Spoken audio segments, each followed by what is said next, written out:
6:02 in the Rose City. Time for Dirt and Sprague on Portland Sports Leader 105.1 The Fan and the Fan Sports Network. Good morning. Happy Friday, everybody. How we doing? How we feeling? What is happening? Enjoying a nice little players early on. Nice little Friday. I got to finish up round one. There was a guy that left. You imagine being, I think he was on 17 or 18, and he had a 15-footer downhill for birdie, and they blew the horn. Ran out of daylight. This guy's standing over a putt. Like, I got to mark that. Go hit that one in the morning, then turn around and play your next round. Think about it all night. All night downhill putt. Here you go. Yeah, real easy. And the speeds are totally different from the end of the day yesterday to the first of the morning. Right, so you have no clue. You got to go out there like, damn it, come on, man, give me 30 more seconds. I'll hit this putt right now. How was your Thursday? Other than being Noah's Arked into my house and not being able to leave, it was delightful. How about you? It didn't rain as hard yesterday. I mean, it was raining all day. It just didn't stop. It wasn't as hard, but it just did not stop all day. Well, all day. I don't want to have a full segment conversation because we've done it before. There is nothing worse when it rains than having to do the dog walk. Oh, it's the absolute worst. I cannot tell you how much I hate it. The absolute worst. And then I'm left with the conundrum watching the 2-year-old by myself of, do we just throw him in the stroller, which he won't be happy about because he wants to walk on his own, or do we do the put your boots on, we're going to go for a walk, make it like maybe 2 blocks, and he's going to stomp in every puddle along the way. And then you get to the point where you're like, all right, we got to go home, dude. Your feet are just filled. Your shoes are filled up with water. Well, yesterday I saw a sporting event that had the most rain in a game I've ever seen in like a 15-minute span. Most rain you've ever seen? Like in a sporting event, it's happening, just and it was pouring. raining so hard. I'd never seen so much water accumulated in such a short time in a sporting event in my life. Was it a soccer game? It was. It was my team. They were playing in the Europa League. Skies just opened up. Here we go. Right, and they weren't playing very well, but it like dumped so hard, and I just kept thinking like how awful it is to play in those conditions. To your Teddy ball game question. I took my daughters on those walks. Yeah. Didn't put them in the strollers. Yeah. It sucks, but hey, they love it. They have a great love to stomp around in the puddles. They love to get wet, and it sucks because you're going to have to shower and bathe and change. But hey, you know what? It doesn't happen that often. No, it doesn't. There's something about puddles and kids, man. It's undefeated. The combination of them having the opportunity to jump in a puddle, it brings a smile to their face every time. The tough conundrum that I run into is that you can't really walk that far. How long does it take until a kid just actually goes for a walk with you and doesn't stop every 75 feet to look at something and just get distracted? Like there's a decoration in a front yard. Oh, his age? And you got to stop. It's less than a block. I mean, it's 3 houses. If I get 30 feet, I'm like, yes, dude, he's still walking. Keep it going. And then we stop, and then there's a squirrel here. Let's stand. Or there's a dog in a window, and we got to stand and look at the dog in the window. It's like, come on, buddy. Come on, buddy. Here we go. All right, come on, buddy. All right, we're going to walk. Last morning, you got to walk. It's just a constant battle. Just forward progress is what I need right now, man. Keep it moving. We did discover, though, on our walk, I've been meaning to bring this up, and now I'm like taking bets with the wife on how long it will last. We have one house left in our neighborhood that still has Christmas lights up. Oh, I discovered yesterday, because I took my dog on an evening walk. I discovered a house that doesn't have like traditional Christmas color lights, but there's a bush Christmas light. So one bush that they just were like, screw it, we're not doing it. Yeah. Took it. Now, did big. Did they have other lights on the house around the holidays? Do you remember? I believe they do. Okay, so they took the other ones down and then just left one bush. Yeah, but it's not like a super lit up house during Christmas. Okay. It's like 2 strands. Right. And then the bush. And they've just kept the bush one up. And the bush is tiny. It's, one of those medium, small-sized bushes. Who doesn't love a light-up bush? I mean, those bush nets only cover so many bushes. Yes. You need multiple if you got big bushes. This one covers the bush. It covers the whole bush. And so I saw this yesterday. I'm like, still going, huh? We're still doing that. I had one neighbor, I think they may still have their reindeer in their front yard. That's what this one has. It has the icicle lights all the way around the gutter. Still hanging. Okay. It has a small tree in the front yard that is covered in colored lights.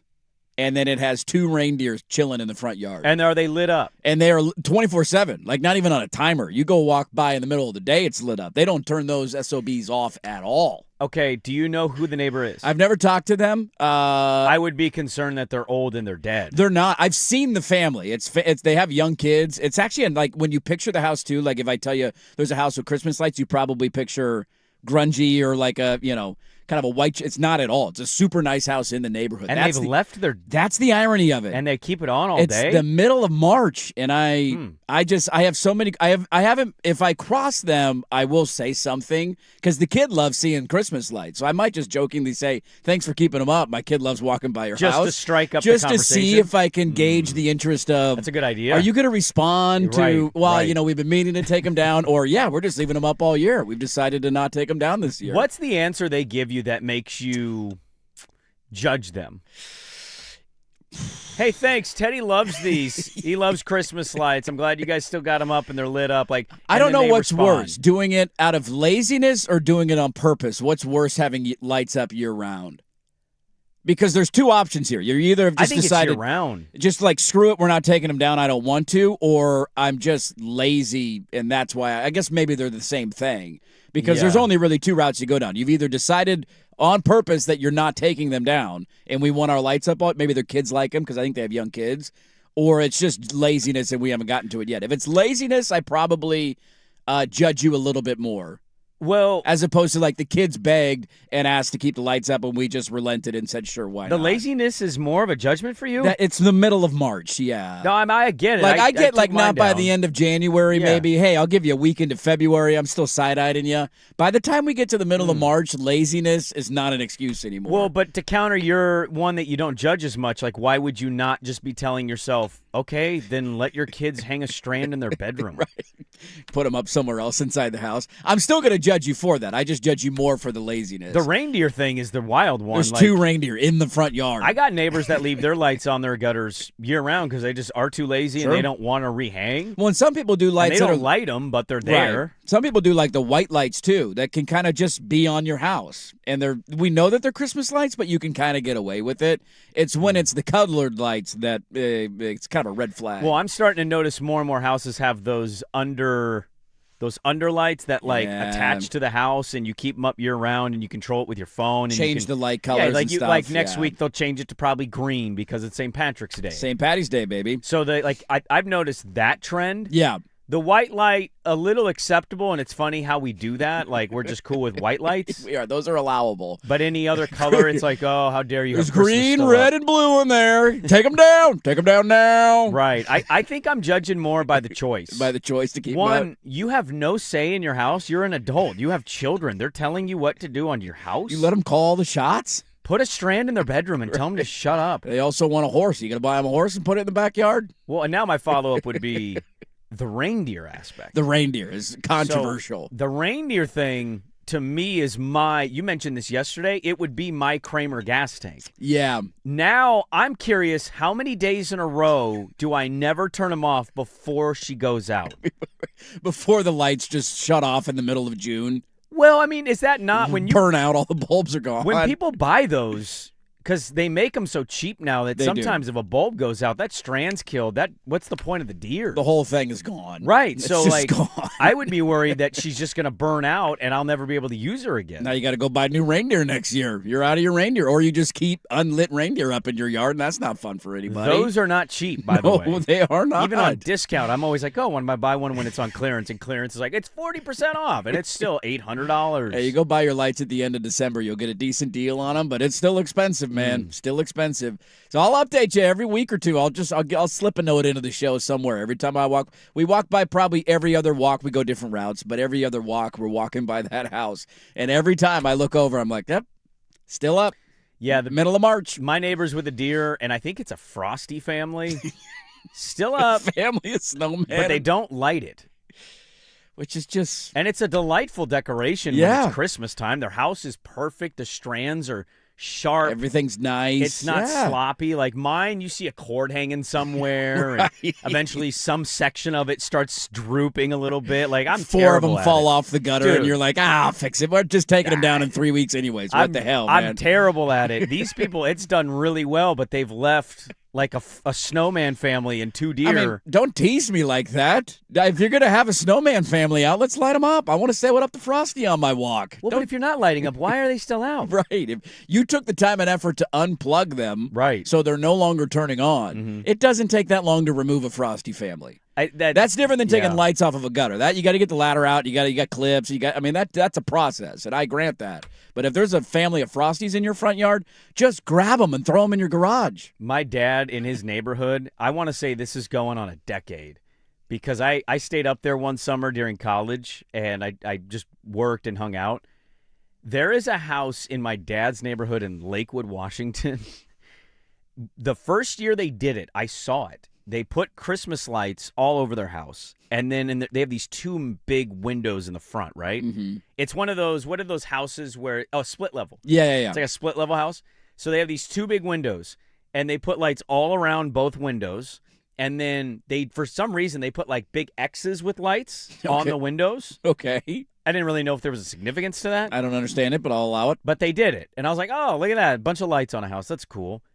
And I'm telling you, to this day, still up. Never changed it. Have not taken them down. The X is up. I've been up there in July, August, Are May. they lit up at night, or No. they just turn them off and then leave them on the house? Only in December. Yeah, they leave them on their house. But, imagine you had two massive front windows of your house. Just covered with X's with and lights. two big X Christmas lights on it. I just can't imagine why you would do that. That would drive me nuts all summer long. It kind of drives me nuts if I ever go to my dad's house in June and see it. Every time you want to open a window in the spring when the weather turns in, it's a little not nice. That kind of window. Okay, so it's a window that doesn't open. open. A massive window. Still, but if it's your front open. window, you want to open up the blinds and you want to look out your front window occasionally, and I don't want my view obstructed by a big X. I don't get it. I want to stop and say something, but I've never seen the people before. I mean, I am very lazy with a lot of aspects in my life. This is one that I just get it over with, man. It takes a half of a Saturday, and you get it down. Just pick a sunny day, go out. It's nice. Kids are playing in the yard. Here you go. Take your lights down. It takes an hour or two. Now, there is the possibility that you find out the saddest possible reason for why these. Yeah. There are possibilities out there that I probably don't want to know the answer hitting you to. with we had a child pass away, sure, and something they were serious a huge happened. Christmas fan, yeah. I don't think that's the case, because I saw them running into the house from a block away, giggling with kids. So I think everybody is okay. Well, the ones that are alive. That's true, but I don't know if they'd be giggling that quickly. Maybe they were one less kid. Maybe they were. You know what I mean? You never know. Then I'm going to feel like an absolute jackass. I don't think you feel like a jackass. I think you go, that makes sense now. Total sense. Keep them up year round. Never take them down again. I'll buy one for you if she ever goes out. I will show up with a reindeer in your front yard now. I feel so bad for you. Here's the third reindeer. Now you got almost the whole crew here. Well, Merry Christmas, everybody. Spring break's in 2 weeks. Ho, ho, ho. Man. St. Patrick's Day is next week. It is. So is the tournament. Just change your lights to green. You'll be all right. We have a lot to get to today. Actually, I mentioned the tournament, and obviously we'll be out at A-Lene hanging out. We got an early test for Bubble Madness yesterday. Bubble Madness. Bubble Madness is upon us. Let's get going. We'll dive into that and start the show next on 105.1 The Fan.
AM.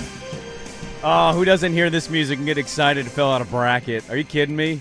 It'll be Sunday. Monday, we'll have to fill them out live on the show. See who can fill out the fastest bracket. Well, and also, like, whose bracket? Which bracket are you going to pick to be your official bracket if you're filling out, like, 2 to 3? No. You know what I mean? No. Stop it. Don't act like people don't do it. If you participate in different bracket pools, you're filling out a different bracket. Then you got to pick one. You got to pick one as your official, and you can't brag about right picks. No way. I'm going to fill out 50 of them and pick 50 different combinations and brag every time I get a game right. Well, look, it's March Madness. There's bubble conversations. We got Joey Lenardi coming on ESPN. He's like, first 5 in, last 5 out. He's just giving me all the teams that are right there on that borderline. Yesterday after our show, I'd say about 40 minutes after, it happened.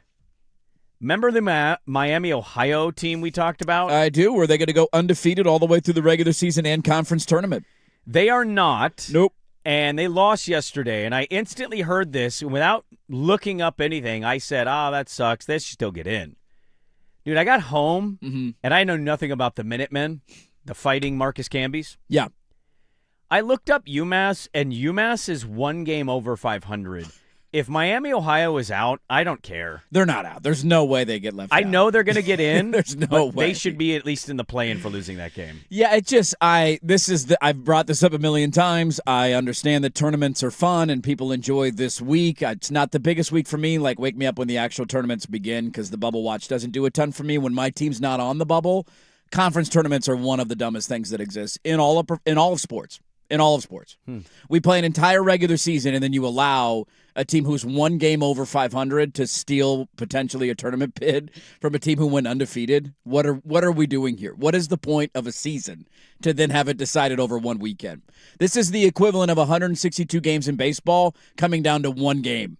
You're like, wait a minute, we've been playing series. They used to do that. They used to they do had it. Like 2 seasons of doing that. It was longer than that, I think. It was about 7 or 8 years, if I'm not wrong, before they finally changed it. And you rightfully pointed out, like many others, like, what? How does that make sense? You play 3 games, 4 game series all year. Yeah. And then you get to it, and it's 1 game. So one bad outing, your season's done after 162. Make it make sense. I'm just saying, for the people that are anti-Miami, Ohio, I know they'll make it. Yes.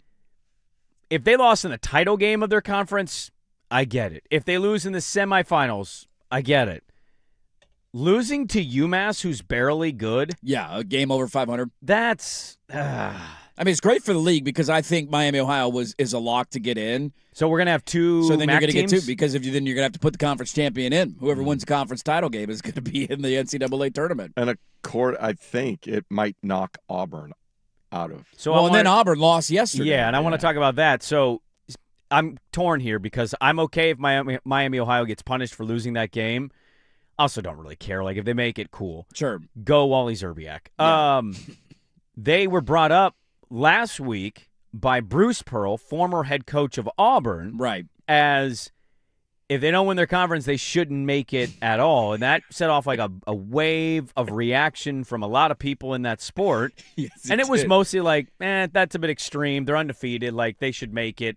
You should congratulate them for making a regular season going undefeated. Yeah, they won their first 31 games of the year. I don't care who they played. So Auburn lost yesterday. And Bruce's son, Steven, he worked really hard to get where he's at, man. To get that job in the SEC, to coach Auburn. Little Stevie had to climb up the ladder the hard way. Dude, he started at rung by rung. NAIA school head coach, worked all the way up to D3, Yeah. D2. Here we go, D1 small school. Like, you look up the resume of Stephen Pearl, nobody has worked harder to get the head coaching gig at Auburn basketball than Stephen Pearl. 100% deserved. It was not handed to him in any way by his daddy. Daddy leaves about a week before the season. School goes crap. What do we do? Daddy's like, yo, give it to Junior. They're like, okay, we in the South love nepotism. Here you go, Junior. Auburn yesterday loses in the SEC tournament, and Stephen Pearl goes on this. He was smiling, so to be fair. But basically, like, we should make it. Like, we're a tournament team. Look at our quad 1 wins. How many Look quad at our ones quad you got, 2 dude? wins.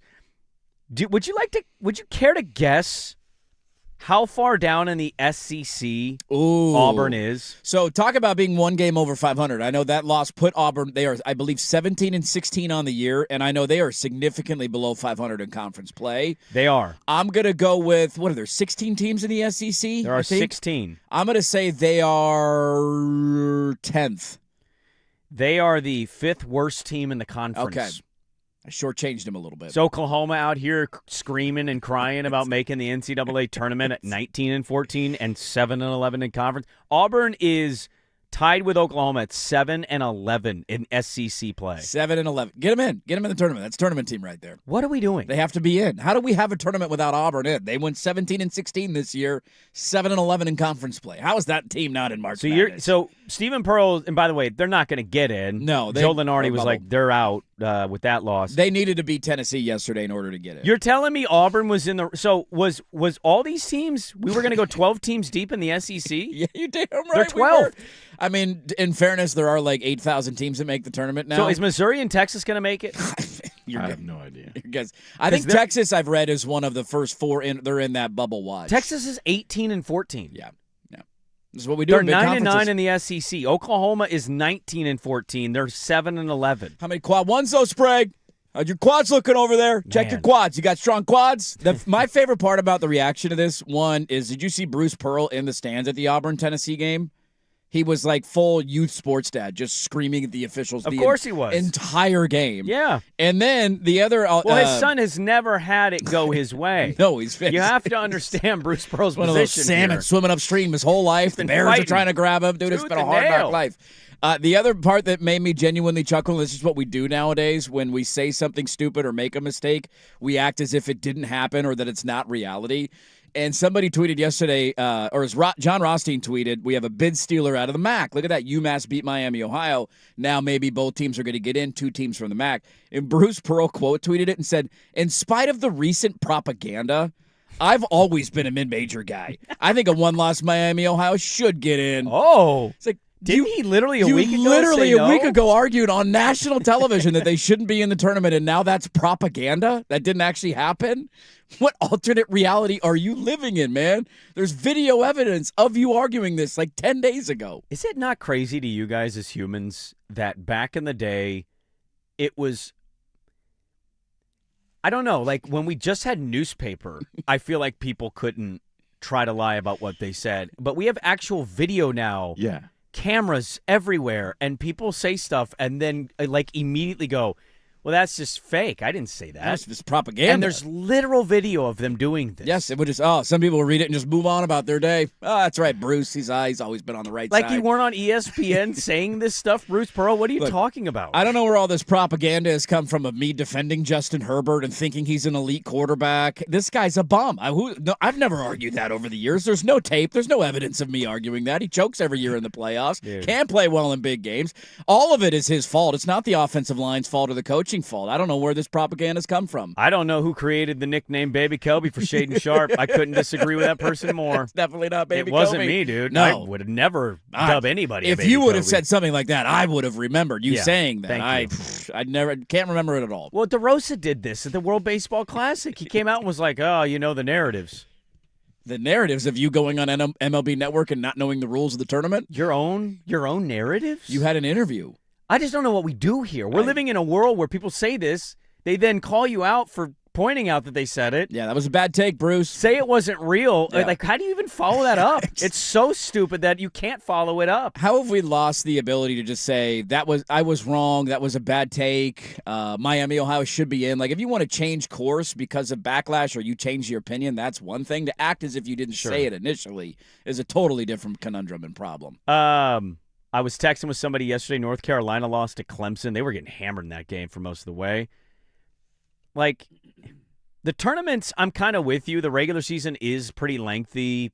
Maybe we just do what Swag said. The bigger conferences, you could extend it past 4, but like small conferences, mid-majors should have 4 teams in a tournament. You want to do it that way. Yeah, top 4 go, and that's fine. First 2 get a bye, or I don't know. Figure it out some way. Sure, because you don't want to completely abandon the idea of a tournament.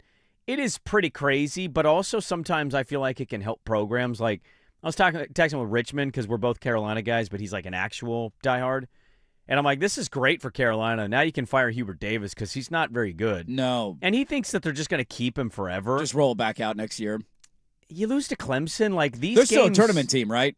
They are, but Yeah, they yeah, lost their stud freshman. He's out, right, for the year? Well, they lost 2 players. They Yeah. lost their freshman Yeah. who didn't play in the Duke game, and I forget the other kid's name who Duke's left the point game. guard's out for the year, too, right? Isn't he done for the year? Didn't he They fracture didn't- his foot or something? Maybe or? if they get to the Final Four, he might be able to come back. Okay. But the tournaments do expose coaching in some ways at different points. They do. I mean, it definitely Now, exposes it. the big conference tournaments, they actually sell out arenas, like the Big East at Madison Square Garden. It That's matters. different. Well, because then the regular season champ is like you're already in. They're Like, already in. If you so, won the yeah. regular season Big Ten, you're not. But yeah, the if you smaller lose, it's not going to kill conferences- you. Right. Because I was telling Sprague, I said the only game for most of those conferences, the game itself that's actually on an ESPN network, not on ESPN Plus, is the championship game. So I mean, the rest of their stuff's on ESPN Plus, or there's a couple of, like the Mountain West has their own network, and then their title game will be on CBS or something. Yeah, like somewhere. Long Island, we're trying to get Rod Strickland. I don't think we're going to get him, by the way. The person will not respond to my emails. He's not even getting back to you. Um, Long Island getting inundated with requests, I'm sure. Rod Strickland's head coach of Long Island. I had seen that they were getting to the title game. They weren't on a non-ESPN Plus game until the championship, ESPN 2. It's So that's your payout. So yeah, just do your top 4. Just do a protect it, semis. have semis, Yeah. and the title game the next day, and And usually the best teams in those smaller mid-majors, like they'll stumble, like Miami, Ohio will stumble. But like usually when you have a Gonzaga in a conference, Yes. they'll at least get to the title game. Yeah, well, and to Swag, I mean, he's brought this over the 29 years. straight years. 29 straight years they've won the conference title game. Jesus. How many of those did they win? 29 29 straight? How many of the straight 29 did they win? Do you know off the top of your head? 12. You think it was only 12? Well, how many? Oh, no, sorry. I'm thinking in Few's run. I think that was his 12th or 13th title, if I'm not mistaken. It might be more than that. They said the number. Maybe I heard it wrong then. Was it 12 in a row? When was the last time somebody other than Gonzaga won the conference tournament? A couple years ago, St. Mary's did. Did they St. knock him Mary's off? got one. St. Mary's had a I couple. can't remember if BYU got one or not. When they Jimmer were was in. there, did Jimmer win a conference He tournament? might have. Yeah.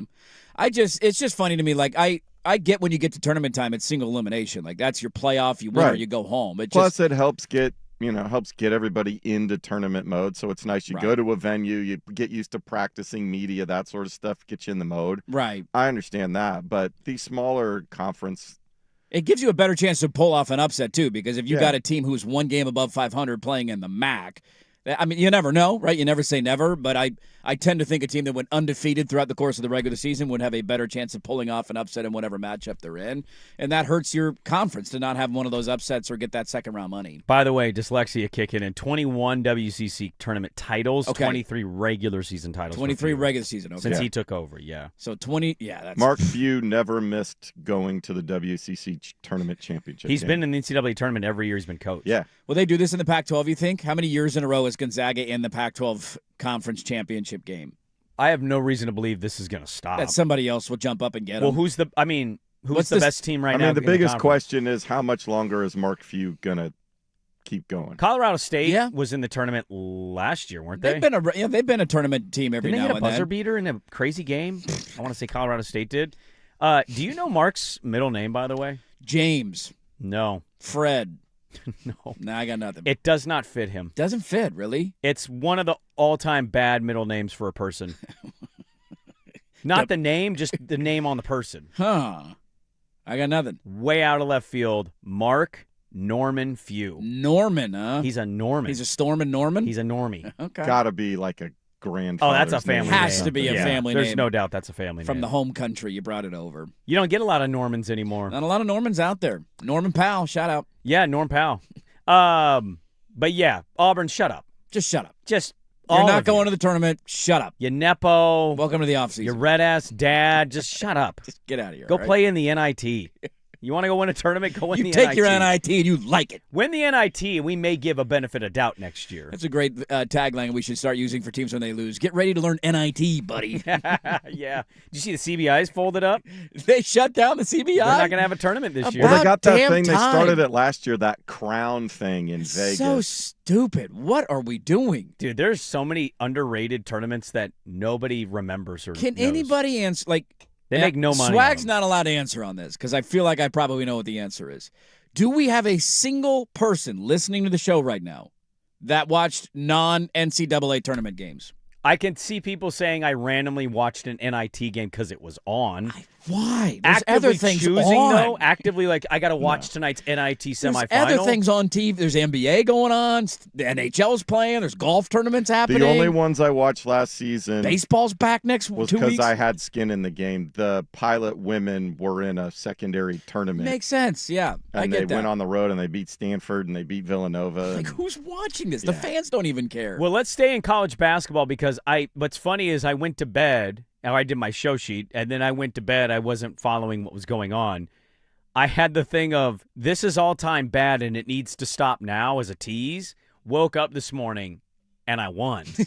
You were right. So let's talk about that on the other side, but first, Swag with the sports update. Now, from the George McCoy and Warren Allen Sports Desk, a Sports Center update on the Fan Sports Network, 105.1 FM and 1080 AM. First on the Fan, Trailblazers back in action tonight at Moda Center. They welcome the Jazz into town for a 7 o'clock tip on KUMP Xfinity Channel 1016. Portland 14.5-point favorites over tanking Utah. Blazers a game and a half behind the Warriors for 9th in the West. Quarterfinal action of the World Baseball Classic tonight. Korea and Dominican Republic up first, 3:30 this afternoon in Miami. That is on FS2 at 5 on Fox 12 Oregon. The United States taking on Canada in Houston. Portland Thorns begin their 2026 campaign this afternoon. They are on the road at the Washington Spirit. Kickoff at 5 p.m. You can hear this one on our sister station, 94.7 KNRK HD2. Pregame coverage begins at 4:45. Weather delays on Thursday forcing round 1 of the Players' Championship to finish up this morning. We are now into round 2. Sepp Straka has grabbed the lead, 7 under par. He's one shot clear of Lee Hodges and Alex Smalley. Sahith Theegala amongst a group at 5 under. As for the headliner, Scotty Scheffler, even par tees off later this morning. Rory McIlroy's on the course. He is 1 over for the championship so far. More sports scores and stories in 30 minutes. Jason Swigart from the George McCoy at Warren Allen Sports Desk. Hurt and missing work. Insurance companies acting like jerks. Don't call your mom. Call George McCoy at warrenallen.com. Recruiting with Andrew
All right, we roll on with some college basketball conversation. Miami, Ohio goes down. We got Auburn crying about getting in the tournament because of quad one wins, even though they're 12th in their conference. How you feel about your quads? You got strong quads?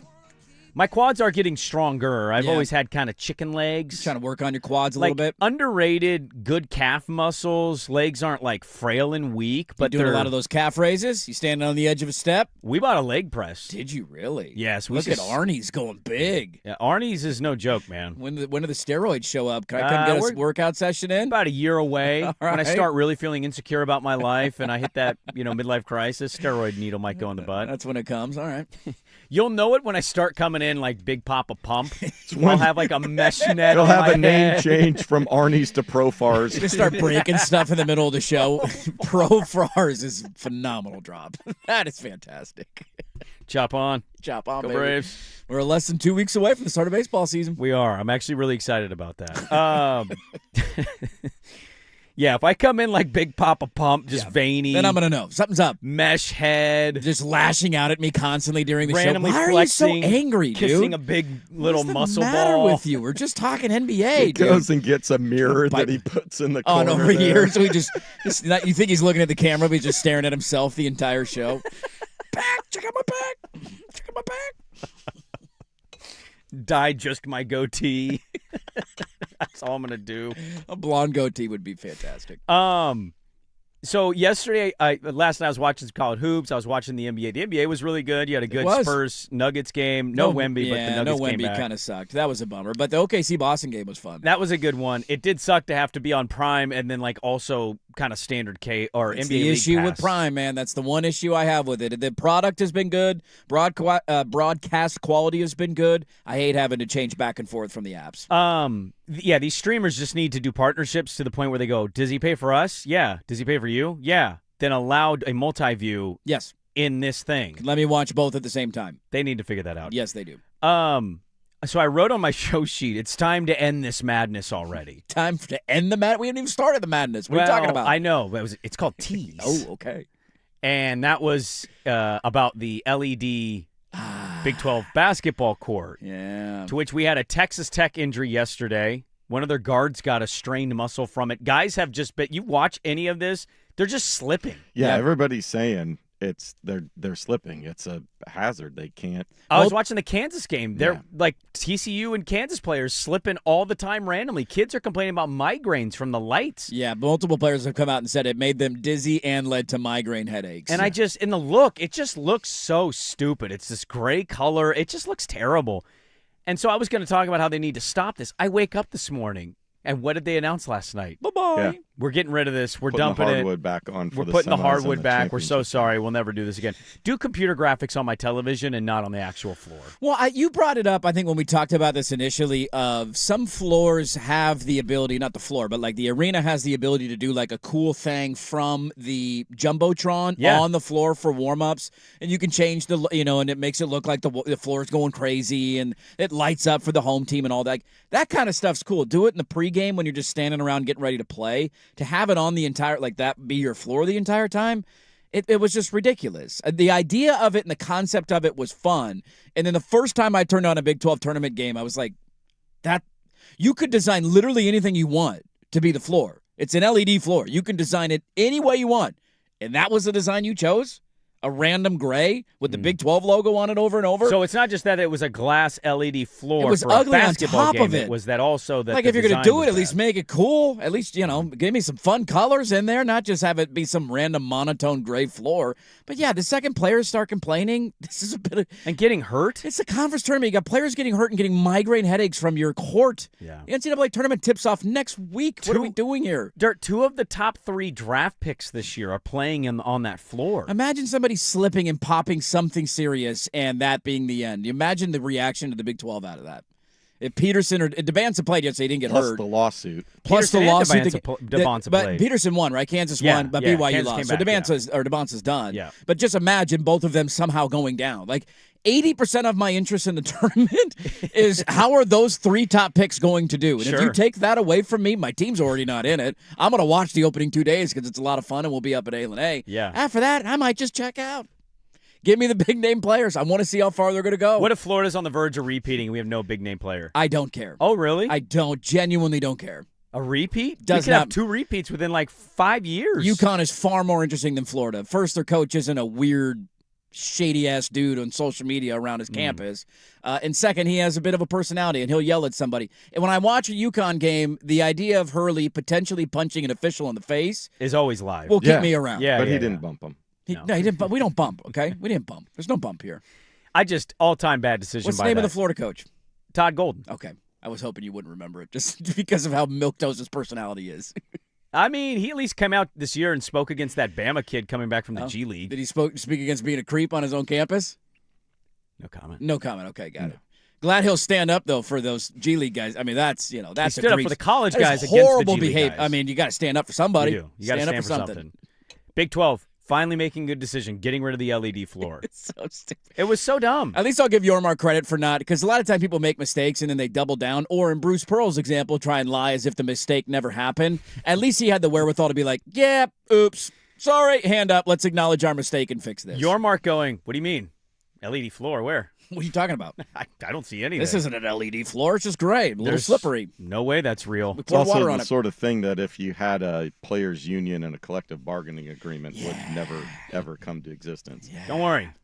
That'll all get sorted with an executive order sometime. Yes, we'll sign that bad boy. It's not been clear. It'll happen. Don't worry. It's going to happen. We didn't have a 2-hour meeting for nothing. We're going to solve this problem. There's no way. Get to the bottom of it. All right, we have a lot more to get into. Ton of football in the second hour of the radio program. It is 6:46. Sturt and Sprague back with more on 105.1 The Fan.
AM. Get to some NBA today. Got a lot of football in the second hour. In fact, the whole second hour is football. You geeked up for Blazers Jazz tonight? Hell yeah, brother. Well, I wanted to ask you this because you mentioned 80%, I think you said, was the percentage you gave of the interest for you in the NCAA tournament this year is about the three big guys, the Peterson, DeBonsa, and Boozer. How far are they going to go? How will they play? Where do their teams go? Well, and it's not – I think most people are like, those are three best players? Yeah, everybody would agree with that. I do love that we are getting closer and closer to everybody debating why one is better than the other. And you have who you like, I have who I like, but if your team takes who I like and not who you like, I think you're cool with it. And if team takes who you like and I don't like, I'm like, yeah, I get it. Yeah. Okay, let's see. Hopefully it works. Makes sense. I really don't know how to gauge Darren Peterson. And he's very interesting because some people think he's the most talented prospect of the three. Yes. But I'm watching him yesterday against TCU, and I've watched quite a few of his games this year when he doesn't have a tummy ache. And when he's out there without a stomach ache. By the way, I would just like to point out, if we get the number one pick and we take him, I'm going to take back all the tummy ache stuff. I take it back. Retract from the record. I'm pro Peterson. We never said any of this. I don't know where this propaganda is coming from. I don't know where this tummy ache stuff, tummy ache time, tummy ache Tommy. Nobody said that on this show. Did not happen. My youngest forever, and I think she still does. She still for whatever reason calls it a stomach ache. Yes, I hope that lasts forever. I love stomach ache. I got a stomach ache. It's so adorable when she says it. I got a stomach ache, Dad. Like, oh, you do have a little stomach ache. Don't you ever drop that S. Don't you hold on to that S for as long as you can. When she comes up, she's like, Dad, I got diarrhea. I got a stomach ache. I'm going to be like, no, my baby's grown up. No. But I don't know how to feel about him. Of the three, he's probably the one I like. I feel the least confident about. Like DeBonsa, I'm like, yep, I know what I'm getting. Well, at least I think I know what I'm getting. Sure. Boozer, I think I know what I'm getting. And I understand the talent side of this. But also, I listen to a lot of pundit stuff. I've been listening to a lot of draft stuff since last year. I just do not see – I don't see the Kyrie Irving stuff. And maybe that's the system he plays in, but when I watch him, he's a two-guard. Yeah. But everybody seems to talk about him he's like going to be a point this, guard like Kyrie, a creator. Yeah, and like a this finisher stud point guard. And I personally, I just don't see it. And I'm certainly not a scout. And I'll be curious to see what he is in the NBA. But I just watched him last night, and he didn't have a very good shooting night. No. But he hit a couple big shots for them in their comeback against TCU. And I don't know. He's just a very interesting person from the off-court stuff, the not playing stuff, and then even the prospect talent stuff. You know there's talent there. But I don't think I agree with the sentiment of how people feel about him. And I kind of wonder what he is in the NBA. I know what DeBonsa is. I know what Boozer's going to be. Sure. Positionally, I'm kind of curious how the positional thing is Peterson's an important point to bring up because you get guys who can be tweeners, and you're a little bit of this and a little bit of that, and maybe you can do both at a very high level, and you could just play on ball, play off ball, and you could switch in and out, and it's not that big of a deal. Or maybe it's a limitation for your career, and you're never quite the full point guard, or you're never quite the full two guard. Like we talk about floors for guys, right? And I'd have to think about DeBonsa here for a second. But like one thing I heard about Boozer was, what if like his floor is David West? Yeah, I feel like Boozer, and this might be a dumb take, I feel like Boozer has the highest floor. Like I don't think that's a bad take. I would have a hard time right seeing him be a bad player in the. Now, He's is he really going to be at the smart. same high level as the other ones because of his size and some of those limitations? Sure. And what position is he going to play in the NBA? I think that's a valid argument. But in terms of like you telling me that guy can't go into the NBA and average like 13 and 7 and 5, like I could easily see that. He's a skilled player. He can do a little bit of everything to help your team. Like I think the floor is really high. See, I think his floor is even higher. Like 13 and 5 would be massively disappointing for the hype that for a top 3 pick. Yeah. I think his floor could be David West. Yeah, which is a really good player for David 15 West, years. Yeah, he's a really good guy. That's a player you'd want on your team all day. I don't know if you'd want to take top 3, but that could be the floor. Yeah. Like, what's Peterson's floor? A guy who doesn't give a rip about basketball and flames out in 6 years. Like I think that's the biggest question about him is the off the floor stuff. Is it a nothing burger or is it a something burger? Is it just I have to play college and I don't want to have to play college? I'm ready to go here. I'm ready to go make $60 million a year. Get me out of here. He would have been in the top 5 of the picks last year in the draft if he was able to leave high school and go. And it's an impossible question to know the answer to, and that's why the idea of drafting him is scary because it might be a complete nothing burger. And we spend months talking about this leading into the draft. He shows up on night 1 and he's he's a dog like Anthony Edwards. And it's a total non-factor his Sure. entire career. And you're like, God, could you believe we had a chance to get him and we were scared off by this? Mm-hmm. Look at the player he is in the NBA now. Or it's, you know what, let's throw those concerns out the window. Look how skilled he is. Take him number 1 overall, and he's a guy who doesn't give a rat's ass for the next 10 years. It just kind of bounces around city to city and never becomes the number 1 pick material. I was just kind of wondering because the ceiling for these guys it's just so high, and it might be all NBA, take over the league type stuff for all 3 of them. I'm not going to reach any grand conclusions on tournament play. It's just about watching them and see how they operate. Well, that's what I'm talking about, not the tournament results. Sure. It's just to watch him just to play. see him. I just want to see him play because I don't watch a ton of regular season college hoops. So this is kind of the first full look at it. Like Cade Cunningham was the number 1 overall pick. Who did Cade Cunningham lose to in the NCAA tournament? Go Beavs. Go Beavs. How about that? Yeah. Having a pretty good NBA career. Not bad little NBA Right? career. And at the time, I remember thinking, like, dude, you can't even beat the Beavs. You're the number 1 pick in the draft. I remember having that thought. It's a normal feeling to have. Yeah, you like know? Durant was a little bit of this because if I remember, I think Texas bowed out pretty early in the Second round. tournament, and you're like, Yep. dude, you're supposed to be this top elite scorer. You can't even win 2 tournament games. Ben Simmons didn't even get to the tournament. No, well, you know, maybe that was a red flag that we should have believed in.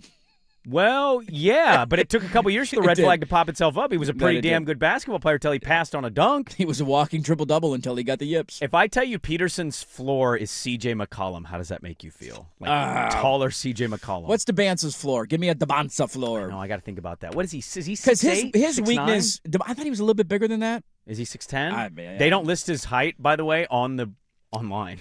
Of course they don't. Cause So weird. what is this, the CIA? I think he's like 6'9", isn't he? His issue is he's not an elite shooter, right? He's not. He's yeah, a can the freak 33, athlete. Can the 33. shooting come up Yeah. when all he does is practice and play basketball? in the NBA? Because he's still so young. I think he's 6'8". 6'8", okay. Yeah, 6'9" on this, but yeah, 6'8", 6'9", 6'9.5", whatever it is. How big is Andrew Wiggins? 6'6"? Okay, so he's a little bit bigger than 6'7"? that, so that's not a good comp. I'm trying to think of like a wing who was a freak athlete but never R.J. Barrett?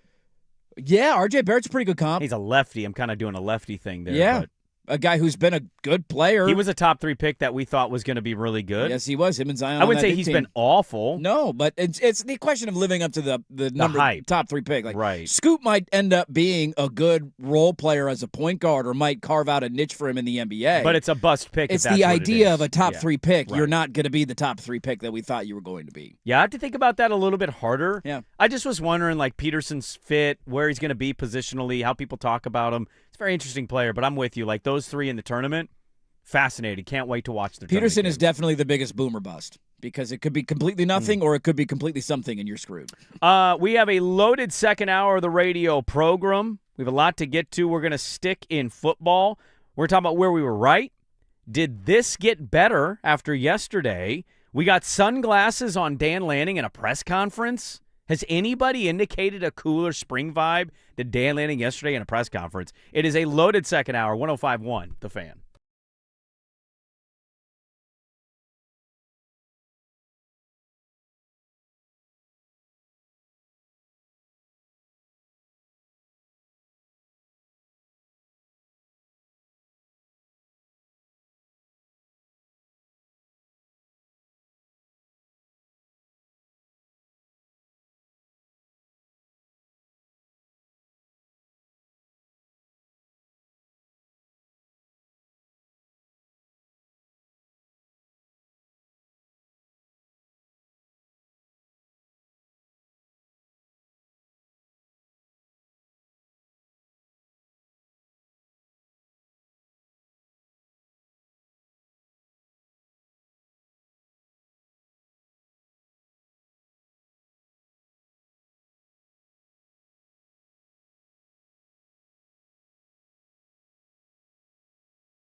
Now, from the George McCoy and Warren Allen Sports Desk, a Sports Center update on the Fan Sports Network, 105.1 FM and 1080 AM.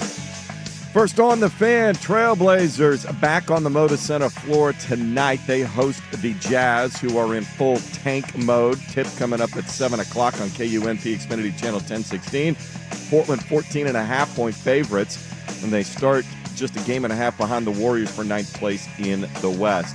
World Baseball Classic quarterfinal action coming up today at 3:30 from Miami.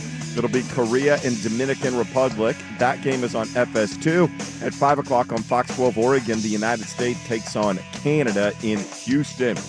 They had to finish round one of the Players' Championship this morning due to weather delays on Thursday. Round two completely underway. Sepp Straka has grabbed the lead at 7 under par. A couple of hot rounds going this morning. Alex Smalley 4 under through 7. He is 6 under for the tournament, tied with Corey Connors, who's 3 under through 3 holes today. More sports scores and stories in 30 minutes. Jason Swigart from the George McCoy at Warren Allen Sports Desk. Hurt, missing work. Insurance companies acting like jerks. Don't call your mom. Call George McCoy at warrenallen.com. Your home for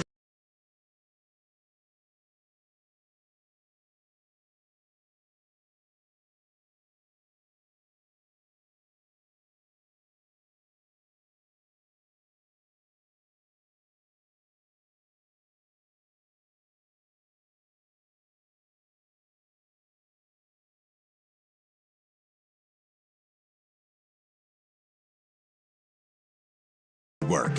Hey, welcome back in. Hour number 2. Durden Sprague here, 105.1 The Fan and the Fan Sports Network. Good morning. Happy Friday, everybody. Hope your Friday morning's going all right. Commutes out there. Hopefully you didn't have to canoe your way into work. Get your paddles out, man. Get your paddles on. I want to remind you, a lot of college basketball conversation in that first hour. Fan Madness is back. Next week, Thursday and Friday, we're going to be out at Tom's Watch Bar at A. All of us hanging out throughout the day, broadcasting live. Don't miss a minute of the action. Play hooky with the Fan for Fan Madness, brought to you by A, Window Nation, George McCoy at Warren Allen, Attorneys at Law, Cricket Wireless and Video Only. Again, that's next Thursday and Friday. We'll be out there for Friday's show, and everybody else will be out there Thursday and Friday. It's going to be a great week for us to hang out. The Fan does this now for what? Is this 3 straight years? 4 straight years? It's been a run now at A, man. It's easily the best spot we've ever been. It's awesome. You're right outside of a sports book, watching games on the TVs. It's an absolute blast. It is a perfect setup, and it's a good reason. Those are a good couple days to come out and just say, nobody's working anyways. On the Thursday and Friday of the tournament, you're not doing nothing. Well, Kyler Murray's officially a Viking. It is. Blow the Viking horn. I think Viking fans are excited about this. And the reason they're excited, I don't really have much on Kyler. We've talked about Kyler, the fit, how's it all going to work. I did chuckle that he grew up a diehard Vikings fan. Do we think that's propaganda or is that real? He said he cried real tears when Brett Favre threw a pick in the NFC title game. How old is he? Is he 28? Yeah, 28. He was born in 1997.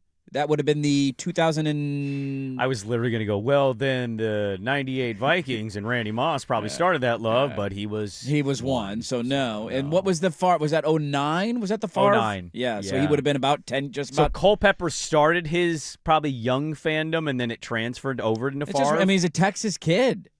He said that yesterday, and there's no reason not to believe him, but I was like, that's an interesting fandom. Peterson, isn't he from Texas? I know he played at Oklahoma, but isn't he from Texas? I believe that he's from Texas, so maybe that was it, following AP and winning MVP and all that stuff. AP was about as big as it got in that sport, at that time. This isn't Detroit. This is the Super Bowl. That would have made me cry, too. I don't really have any. Do you have anything to add to the Murray O'Connell stuff? I mean, this was kind of trending this way for a while. They made it official yesterday. I was going to more take the angle of where everybody with a brain was right. Yeah, the fit always made sense. This was always going to be the part. Like, where else were you going to go? Like, he could have gone and started somewhere else, but in terms of, like, an infrastructure to have a chance to win, there was not a better spot available than Minnesota. You're not wrong. I was more talking about how nobody thought J.J. McCarthy was going to be a good quarterback. Yeah, that too. Now, look.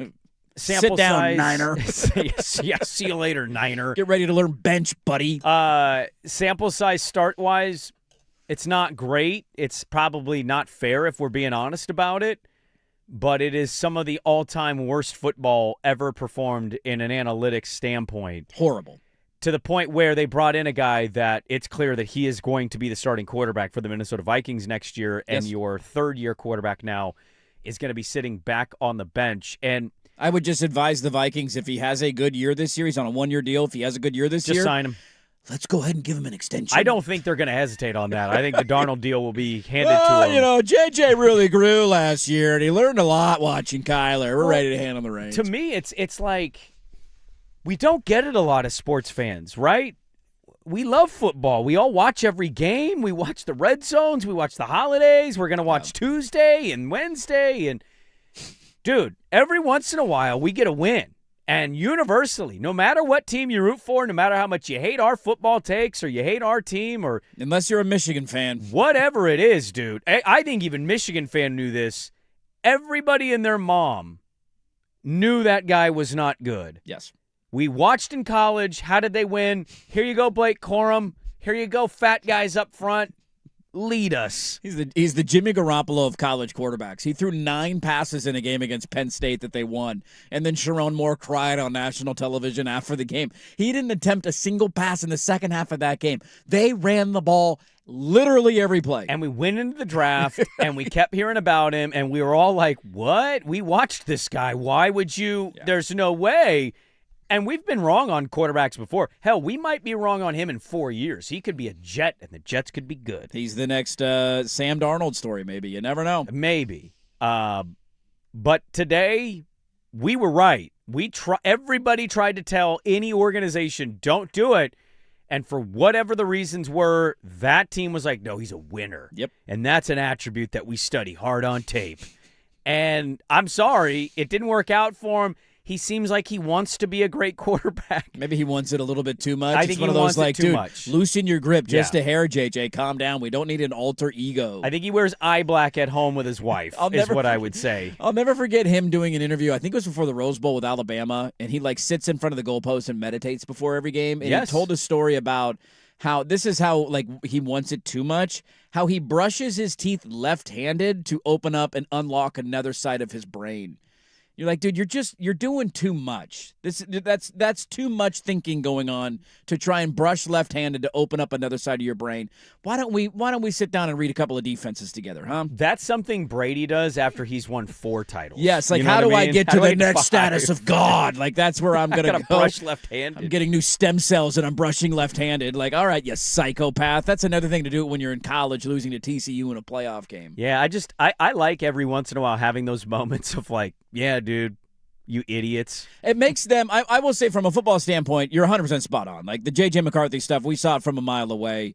And we've all been wrong from time to time on guys like that. Time to time, we're wrong all the time. Sure, to be fair, like, and I've brought this up a couple times in the last handful of weeks, like Josh Allen was this for a lot of people coming out of college, myself included. We watched him play against Oregon at Wyoming, and he couldn't complete a pass. It's like, you're taking this guy in the top 10 because he's big and strong? Was he Brock Osweiler? Have we not learned our lesson to just not take the big quarterback? And at the start, it did not look good. And then by the time he got to year 3, year 4, all of a sudden you're one of the best in the league. So there's been guys like that we all kind of predicted to fail. We all made fun of Dan Campbell. That's a different, example, but that was the PC principal head coach hire, and he's been fantastic for the Lions. The McCarthy one, it just his personality to go along with the play and some of the things he wasn't asked to do in college just made him kind of an easy guy to pick on and root against. And I'll be curious to see where they go from here in terms of that room. Like, is he around for the entirety of the 5-year rookie deal? If Kyler plays well, do they trade him next offseason? Like, just seeing the fallout from it will be interesting. But I will say from a just entertainment standpoint, it's fun watching J.J. McCarthy suck because it validates the take. I'd also rather the Vikings have a functional quarterback because I think they have a good head coach and I think they have a good defense. And that division is a ton of fun. So, like, just throwing him into the mix, I certainly don't know what to think of Kyler going forward because he's had a lot of downs in his career. But if he can just put it together and not lose games, like that can easily be a playoff team next year with what they have around him. Well, I'm not a big believer in winning a Lombardi with him, although the Seahawks can say, you don't need your quarterback. Yeah, you don't need a quarterback to be a top whatever. Darnold had a really good career for himself, or a good season for himself this year, but it wasn't like he was an MVP candidate. He led the league in turnovers in the regular season. Yeah, the run game was elite at the end, and the defense just took it up I thought even a bigger level the last 4 weeks of the regular season and then carried it over into the playoffs. And Darnold delivered in the Ram game to his credit. He needed to do it in the Rams game, and he showed up and did it. But, I'm not going to act like Kyler Murray didn't take the Cardinals to the playoffs for a year. And didn't perform well. He had one of the worst interception turnovers I've ever seen in a playoff game in the end zone. But I've seen him take the Cardinals organization to the playoffs. You tell me that O'Connell is as up to the level as everybody thinks that he is, which don't have a reason to believe he's not. Yeah, dude, I think this is a really smart pickup. This is a guy that if O'Connell in film is like, hey, see this play you made? Don't make that play. See this read? Just make that read. Your life's easier, and their running game can be consistent. Dude, Minnesota is going to be A-okay with that roster, and they should be right back in the thick of the playoff conversation. You got one of the best DCs in the sport who stuck around, didn't leave. They were good on that side of the ball last year. I think their offensive line has gotten better the last 2 years. You're throwing the ball to Justin Jefferson, who's one of the best wide receivers, if not the best in the entire NFL. The other fun part that I have with it, too, is I genuinely believe they have one of the best offensive minds in the league at head coach, and a quarterback whisper maybe is too strong of a phrase because not everybody can whisper to every quarterback. But it's just the idea of a smart offensive mind getting a different kind of piece to run his offense, and how many creative things can he come up with out of that. Not that J.J. McCarthy's not athletic, and I think they ran him more than they've ran Darnold or Kirk Cousins, obviously, at the end. But this is a different level of athlete that he's never gotten a chance to work with. Now, you obviously want to keep him healthy because Kyler's big issue has been he can play great for the first 6 weeks and then get hurt, and then his season kind of crumbles from there. So the priority is to obviously keep him healthy, but I'm fascinated to see what they can cook up and how different their offense looks with a guy like him at the helm. There was a highlight, there's a million highlight packages out there, but there was one on Instagram, and one of our listeners messaged me and go, dude, every time I watch his highlights now, I can't not hear that noise. His little feet just moving around because that's exactly what his feet do. He doesn't run. He has long strides. Got tiny little legs. It's like running around everywhere. A step a millisecond. That's how fast his little feet are. If they can get their run game better than it was last year, their leading rusher last year was Jordan Mason, who's I think pretty good. Aaron Jones just restructured his contract. If they can get Mason, Jones, whoever, probably Mason, I would lean. Mm-hmm. Well, Murray's going to help your run game, too, because he'll pick up some yards on his own, and he's a threat as well. But if they can get their running backs, like one of those guys to go get 1,000 yards, they have one of those kind of situations, it's perfect. That's all you can ask for. Second best division in football? Oh, I think it's the best. Do you think it's the best? I think of the Cardinals in the best. NFC West? Yeah. I mean, who's the worst team in the NFC North? That's a great question. Like who? If I gave you right now, we're going to lay futures at A-Lane A next week. Yes, we will. I love doing it. It's one of my favorite traditions. College football, NFL. Yeah. I had a Chargers AFC West ticket. Got made fun of by listeners. The Lions finished in last place last year, didn't they? They did. And that was even with J.J. McCarthy in Minnesota. And they were technically tied. They were both 9-8, but I think Minnesota won the tiebreaker. They did. So you put the futures on. Who's the worst team? God. You know you're terrified because you could see Kyler being amazing in that offense. Can I give you a hot take? I think Chicago's going to finish in last next year. Oh, you're going to do the anti-Caleb thing forever, aren't you? It's not an anti-Caleb thing. Just it's need not to even go that he's going to play bad. Again, huh? It's not that big. They won't. I mean, 11-6 was first place. 9-8 was last place. It's a 2-game difference. It's not that big. It's not like going from the Seahawks to the Arizona Cardinals. I'm going to take Green Bay. Yeah, I think LaFleur finally gets fired. LaFleur. I think it's going to be Chicago repeat. Okay. Don't back off the take halfway through the year. Don't let me. Don't flip it. Don't stick let it. me. I'll yeah. Stick that one. Well, I'll stick it when we actually do sticking stuff, okay? Second, I think, is going to be Detroit. Detroit has a nice little bounce back I'm kind of giving Campbell a little bit of a benefit here. Yeah, I get it. But I think they had the best point differential of the division and finished in last place. They were a plus 68 last year. It's so many stupid The games. Bears had the second worst point differential in the division, and they won the division. That's a very fair thing to pick them last. Eking out some wins they shouldn't have won. And I think Green Bay is going to finish last. Yeah. Love misses games. If they finish last, you got to fire LaFleur. I mean, they almost fired him this year. You got to make a move. They took forever to not fire him. Go hire his brother. Get the other LaFleur. He's in Arizona. Oh. A lot to get to here in the second hour of the radio program. We'll talk about Dan Lanning rocking some shades at a press conference yesterday. But coming up next, will this be relevant to us again after this decision? I'll tell you what I'm talking about on the National Football League on 105.1 The Fan.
Dan Lanning rocking shades at his press conference yesterday after spring practice numero uno. Cool as a cucumber. Yeah, he was. Him and that smoothie, man. It's springtime in Eugene, baby. I saw the shades in the first thought. It's like, do they have the same weather we have right now? Because it's kind of depressing out. It's one thing to have an opening day practice where it's 85 and sunny. I mean, when you're Dan Lanning, You do what you want, baby. he wears his sunglasses at night. So yesterday it was announced, it was reported it was going to happen, but it was actually announced yesterday. Tony Dungy finally got fired by NBC after 17 years. No, what are we going to do? Not a Tony Dungy guy? No, you mean like when he didn't vote for Bill Belichick to get in the Hall of Fame and then lied about not knowing he didn't vote for Bill Belichick to make the Hall of Fame, and then Rodney Harrison body bagged him live on Alcatraz? Remember that? I don't remember that at all. So remember the Hall of Fame thing? And Belichick didn't go in, and Dungy tried to pretend as if he couldn't remember or that he didn't know who didn't vote for him, when we all know that Tony Dungy was a big part of it. And then Rodney Harrison, who played for Bill Belichick. So this happened on NBC Live. It was before the San Francisco, or what game was it? They were on, maybe it was the Super Bowl, I can't remember, but they were on Alcatraz, and I remember Rodney Harrison going on a rant like, he's got more Super Bowls. What are we doing here? Right. And just completely body bagged him, and Tony Dungy did not have a response. Okay, so Tony, name me anything that Tony Dungy has ever said that has been enlightening. I mean, come on, we could do that to anybody. There's a lot of analysts that are that way. Sure, let's go Jack Collinsworth next. Let's clean house here, NBC. Okay, couple things. Calm down. Let's pare down the dais a little bit. We don't need 38 people on a pregame show. So I missed that, what you're talking about. I missed that. I'm not on the internet a whole lot, like outside of work. I missed that because I was going to ask you, like, are they going to make this show relevant? This show has, look, all of them you can make an argument have already reached this level, but like, is there pregame anything show the stuff? pregame, postgame people can do? No, not really. Networks can't do anything? I think the Sunday one is hard because, and I eventually end up watching it, but by the time the show starts, your 1 o'clock window of the Red Zone is still on. I'm not changing the Red Zone away to go watch Football Night in America for 45 minutes. I mean, I tune into that one late if I turn it on. So by the time the Red Zone wraps up, and then you usually go to, there's like one more game left, and then they can't show it on Red Zone, so then you go to your Fox or your CBS to watch the last game. Once in a while, sure. And then you flip over. And then once that game's done, I'm usually cooking dinner, and I'll change the channel to NBC, but I'm not watching. Well, according to the report, Dungy's not the only move they're going to make. They are looking to kind of revamp the show. I don't know if that's going to include Jack Collinsworth, your favorite guy, but I think his dad still works there, so I have a hard time believing that Jack's going to get the whole heave-ho. Valid point. That being said, though, it's at one point that show it felt like had 15 people on it. It's just too much. They'd be like, let's go to Mike Florio, and it'd be like, Mike Florio with the latest news. All right, now let's go to Pierre King, and be like, this is the same segment but a different guy. Matthew Berry, let's do this angle. Then let's get who's the Kornacki. Kornacki. Hey, Kornacki. What are the percentages here? I need the percentages of playoffs, and then let's go back to the field. For some reason, Collinsworth and Dungy and Harrison are there, but they're not back in the studio. But everybody else is back in the studio. Yeah. Like it just. Jason Garrett, how loud can you clap? Really loud. Really loud. Real loud. I'll tell you that much loud. right now. Real loud. And then they have one of the twins. I can't remember which one of the twins. One of the McCourty twins is in there as well. Devin. Sure, I'll take your word for it. It's way too much. Who has the best pregame show now? Because I don't watch any of them. I don't know about you. I don't watch them either. On Sunday mornings, I don't turn it on. I turn the Red Zone on with 5 minutes because I love the music and the countdown clock. Yeah. I either work out or I get chores done early on, and I just stay in my own little world. The only one I watch is probably the Monday night one, just because there's usually nothing else on in the middle of the early afternoon, and so you're just turning it on to have it on because the game's going to start in 45 minutes. I watch NFL Live religiously. I don't watch pregame shows. Yeah, I listen to podcasts. I used to listen I'm the same Sundays way, for the most part. When our boy Lockie was still at the network, right? Because you get some gambling picks. Costos would do a morning show for 2 hours. I would just turn that on and make breakfast. I mean, Terry Bradshaw's pretty senile. Rob Gronkowski does nothing for me. I get the entertainment aspect of it, but that's not my cup of tea. Is Fox better or worse than CBS? Who is CBS now? Right. So it's Phil Simms, I think, is still there? No, Simms is gone. Simms is gone? It's Cower. It used to be Matt Ryan, but he's in Atlanta now. That's right. J.J. Watt, is he a part? No, he calls games. He calls games.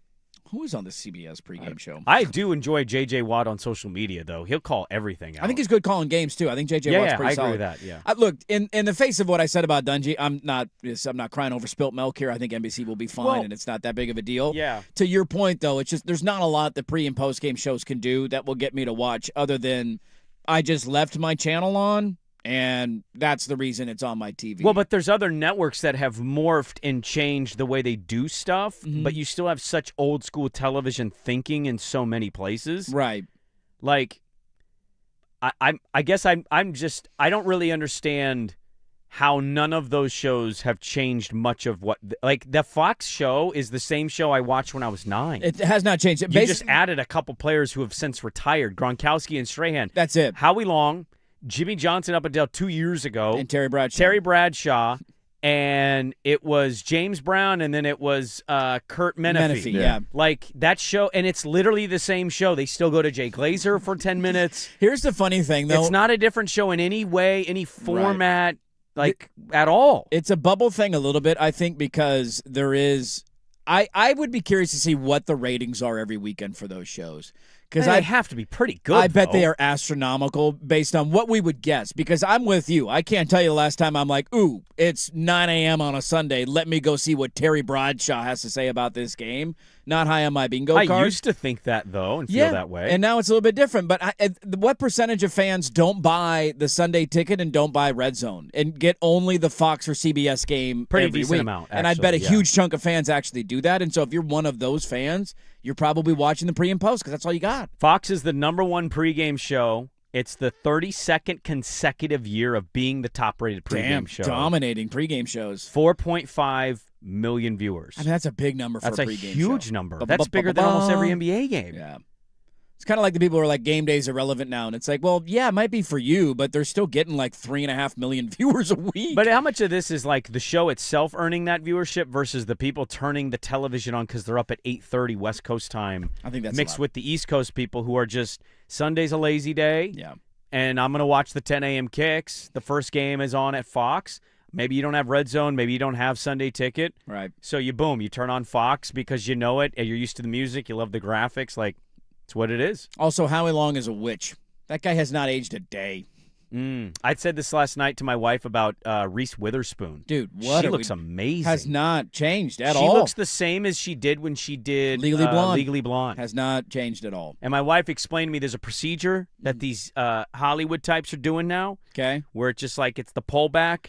It's the skin pullback of the forehead near the eyebrow. To kind of tighten it all up. It just super tightens it so they don't. Their face isn't different. You're not. Your face can still move. You're not getting Botox to the point where you're a robot. Yeah, your face doesn't look drastic. You're not Renee Zellweger, who you would not recognize if you saw a photo of her. What happened to your face? That is not Bridget Jones. But, she had stuff done. It's not that way. It's more of just like a less wrinkly and like a more of a pullback, so your face is still your face, but you look amazing. Howie Long is the male equivalent of that. Pull up a pregame show from 1997 and then 2024, and I swear that guy looks identical. He has not changed at all. Is it fair to ask if Howie Long's the best aged white guy in television history? Like non-actor celebrity? Because you could go with some silver fox, like a George Clooney. But if you're going like non-celebrity route, I know he's a celebrity, but you get my point, like non-movie star route. I think he's in the running for sure. He's on my big three. Because I think you're right on this. Dude, he has not aged a day. His hair is just a little grayer. He got a hair, just a touch grayer. I'm looking at a photo from 1999. I'm looking at last year. And then look at Terry Bradshaw and listen to him talk. Well, like, he weighs 400 pounds and he's senile. You would be hard-pressed to guess which one was a defensive lineman and which one was the quarterback based on those things. Why is he still there? Makes no sense. Change up the crew, man. Dan Lanning rocking shades in a press conference. And we got some audio that we're going to bring to you next from yesterday's press conference. But first, Swag with the Sports Update.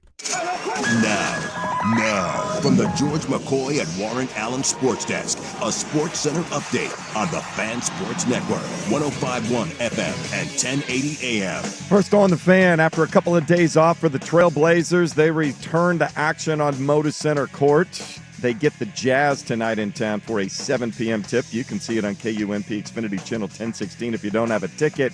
Portland 14.5-point favorites.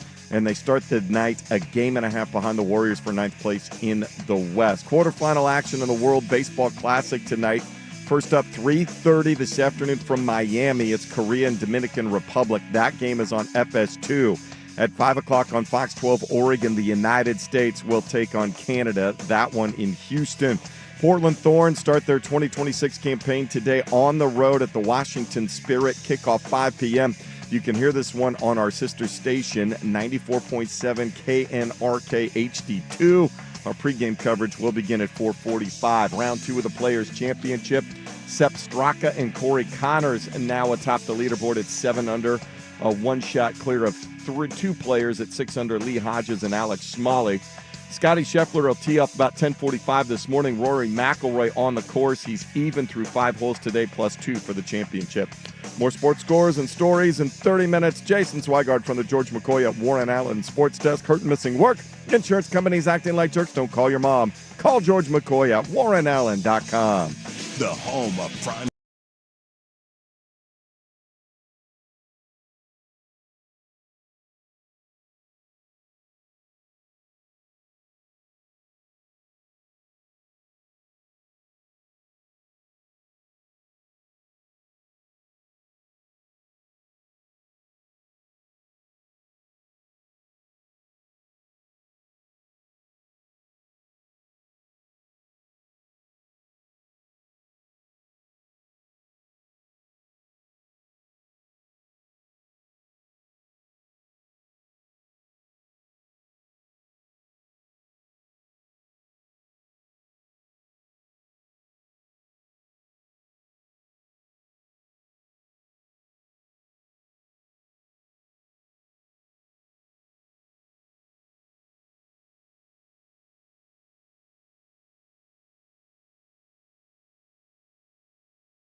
a.m. Well, we got college football over-unders. Oh, yes, we do. Don't tease us with a good time. Tickle my nipples.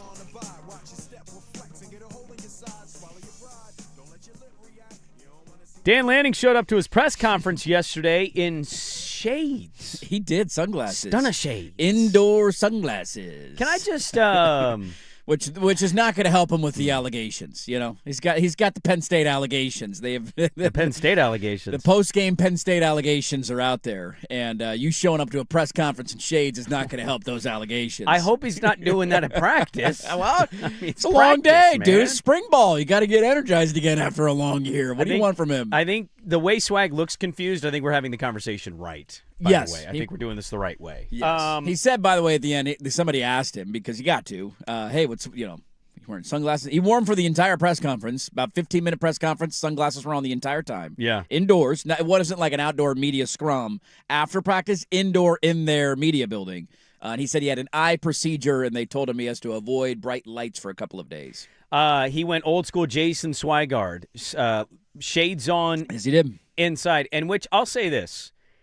That tends to get a bad rap. Yeah. You like the indoor shade? I kind of like the look. I don't rock it myself, but I kind of like it. I think it's cool. Well, they weren't like mirror shades or something like that. I mean, they looked more like. What, are you taking shots at Deion now? Who wears mirror shades outside of Deion Sanders? Oh, low blow. Nobody. They're always black. Do you believe now? What's the difference? I would, yeah. Say it. Say it with your chest. No. What's the difference, Swag? There's no difference. Yeah, there is. There's a really big difference here. Why don't you say it?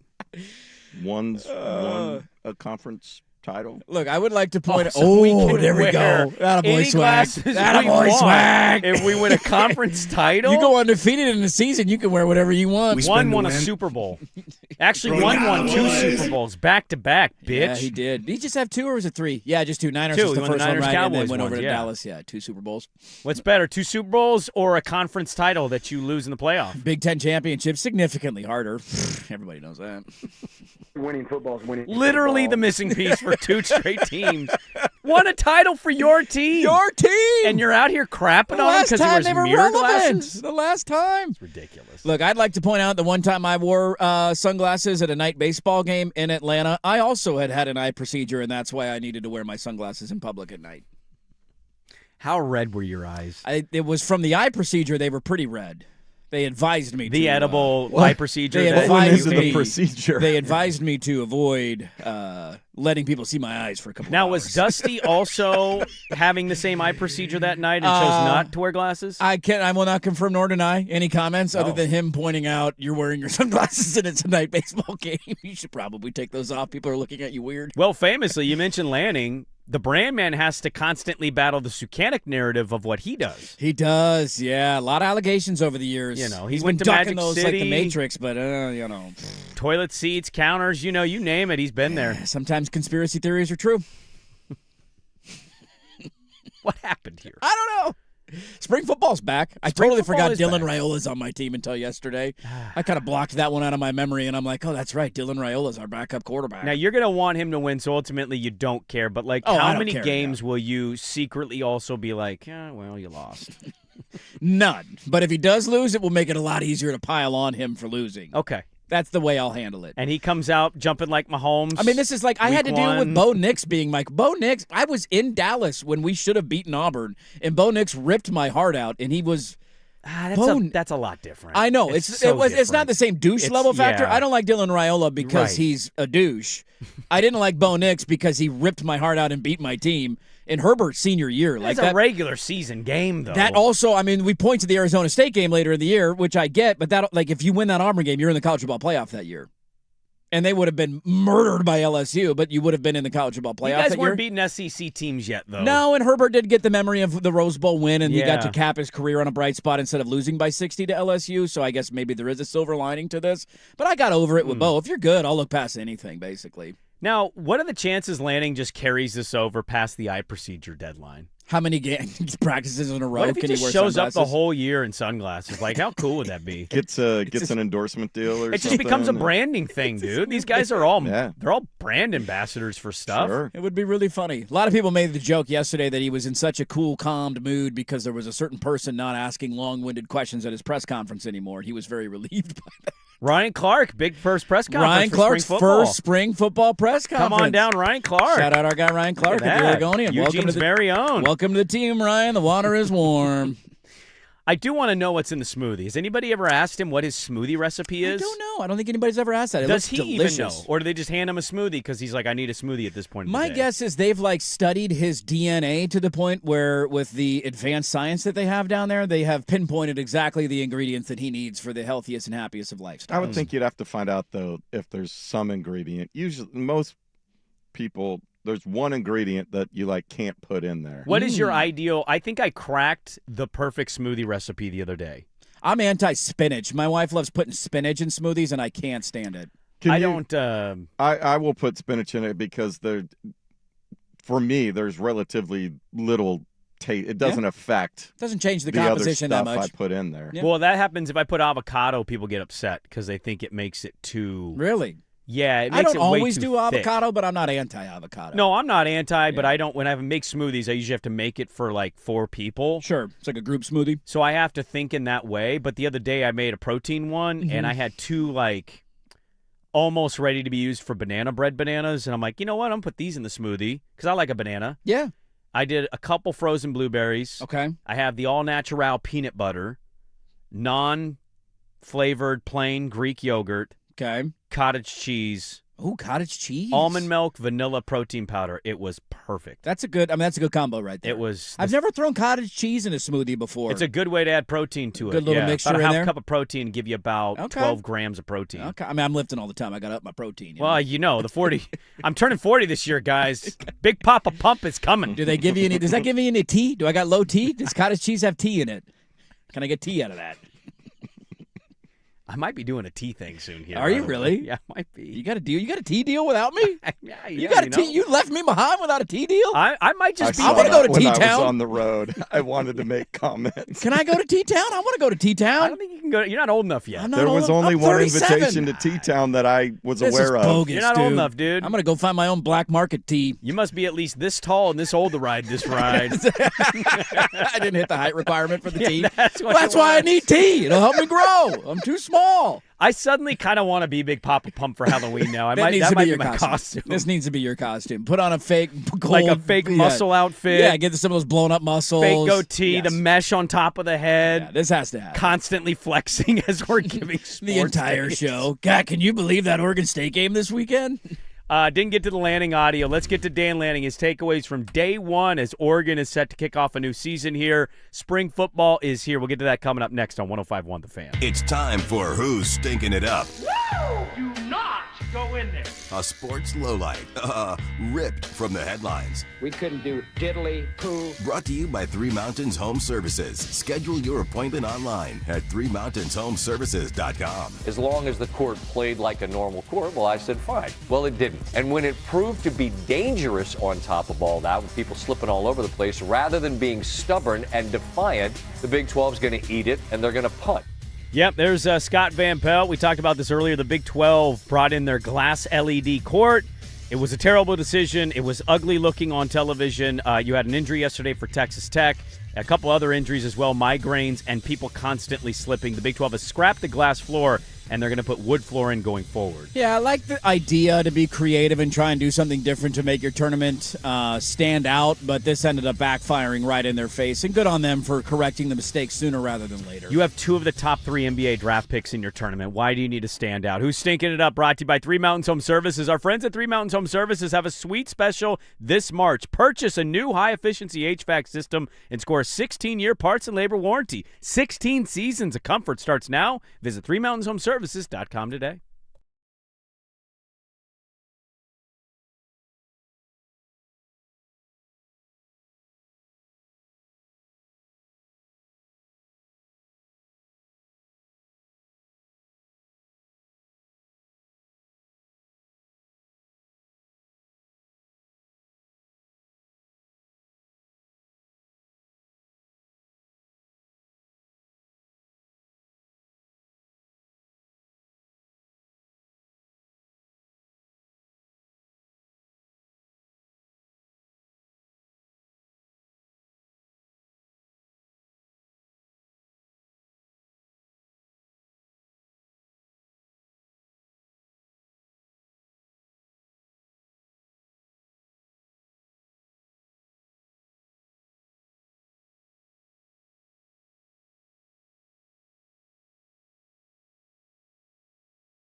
AM.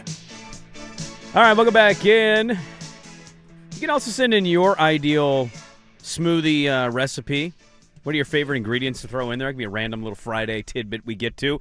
Want to remind you, though, got a pretty big thing coming up here. What do we got coming up, Sprague? Well, are you buckled? Are you ready? I am buckled in. Get ready to wear your green. Oh. And get your brackets. What? Isaac and Suk. Hell yeah, dude. Hitting the road or cobblestone path for a day of madness and Irish festivities in Hillsboro, Oregon at Front Row Bar and Grill. Next Tuesday, March 17th, St. Patty's Day. Thanks to Tullamore Dew.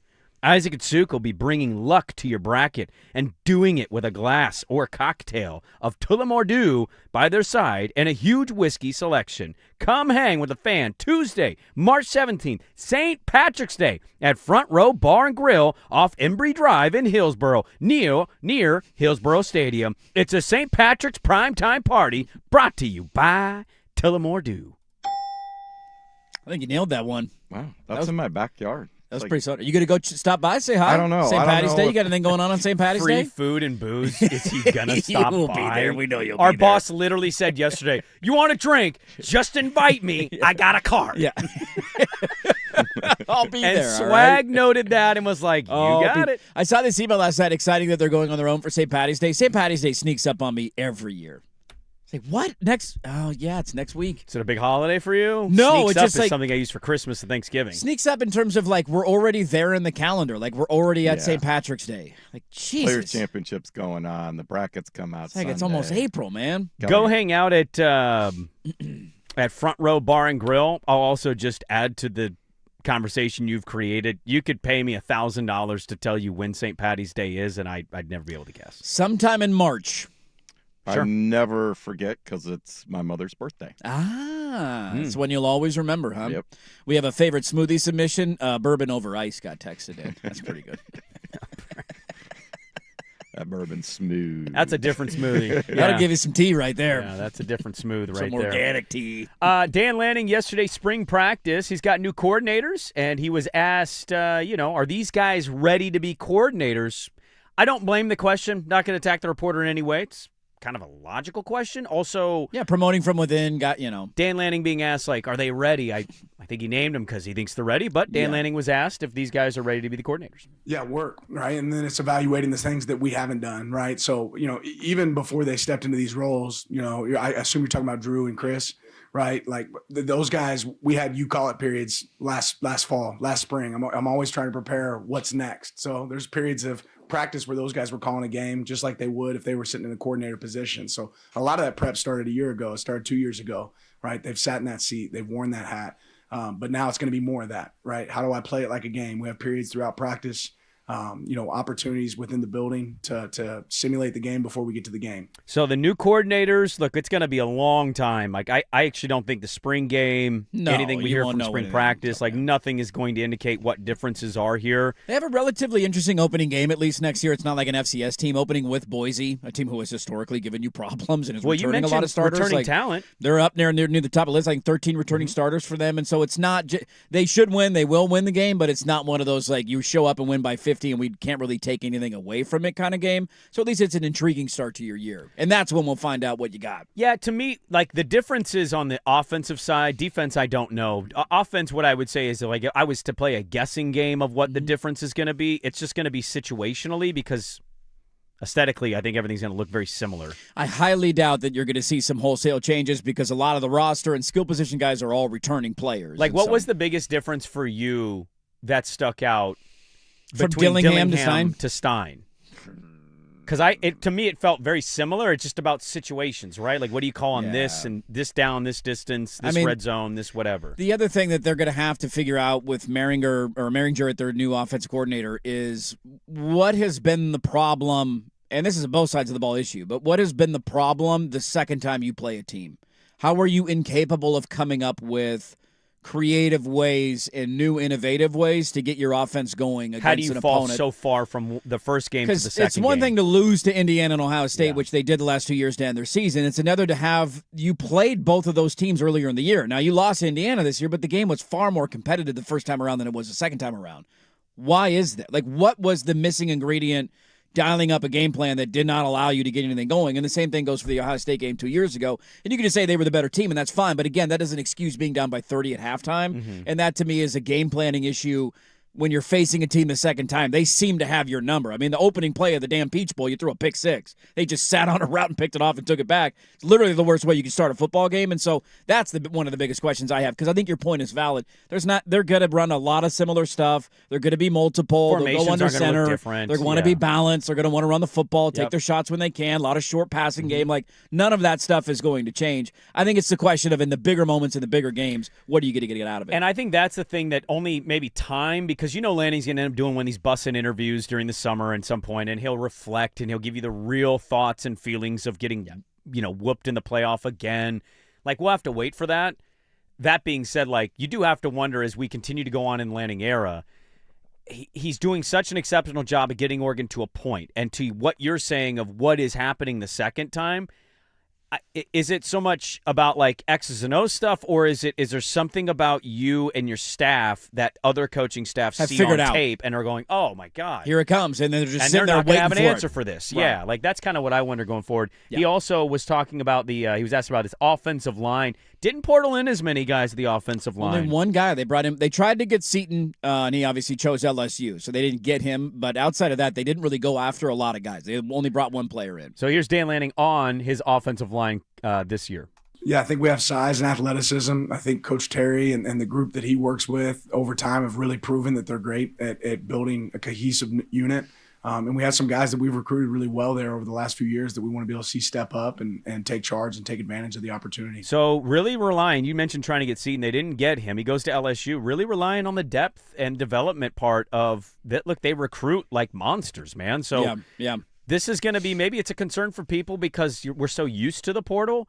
But this is an area that I think you finally kind of get to see some of the payoff with the high school aspect of this, of how well they recruit and not bringing in a bunch of new guys. You get to see how much these next wave of offensive linemen have learned. Replacing 3 starters up front, and some of the guys got chances to play last year. Not all of them, but like Janoris Wilson got to play a little bit. Fox Crater got to play, and I thought looked pretty good when he filled in. So they got some snaps. Wilson ended up getting hurt. Made the one start at Iowa when they were shorthanded, and then he got hurt and didn't play the rest of the year. So it just to me, when I'm circling things that are I don't even know if concerns, just like the biggest questions that I have going into spring football. I wanted to pull that clip because offensive line is certainly one of them. Are your homegrown guys going to be ready to play at that high of level? And when it comes, push comes to shove and you're on the road in Ohio State, can you move that defensive line and run the football effectively? I think your coordinator hires they're a massive question. Doesn't have to be a positive, doesn't have to be a negative. We have no idea until they start playing games, but it's 2 new faces and guys that you promoted from within. They can sink you or it can raise you up. We don't know what the answer to that question is going to be. And then it's your linebacker play. Like if I'm circling 3 things to just keep an eye on and see how they go throughout spring ball. Offensive line development, what we're hearing, little tidbits here or there out of the coordinators, things that players like about him, this or that. And then which guys are standing out at linebacker. You have Bryce Betcher, who played 1,000,000 downs of football for you, who is gone. Some of the other guys like Mixon and Jackson have played a lot, but then the rest of those names are largely unproven, highly recruited, and highly touted kids coming out of high school, but unproven. And so I think you're great on defense in the front and the back end. Linebacker's going to be a big question, and offensive line's got to figure itself out. We have more college football. We have some over-unders we want to talk about. We got National Football League. We got some NBA to get to. It is a loaded final 2 hours. Dirt and Sprague on 105.1 The Fan and the Fan Sports Network.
Now, from the George McCoy and Warren Allen Sports Desk, a Sports Center update on the Fan Sports Network, 105.1 FM and 1080 AM. First on the Fan, just 16 more games to go for the Blazers in regular season action. Tonight they host the Utah Jazz, who are in full-on tank mode.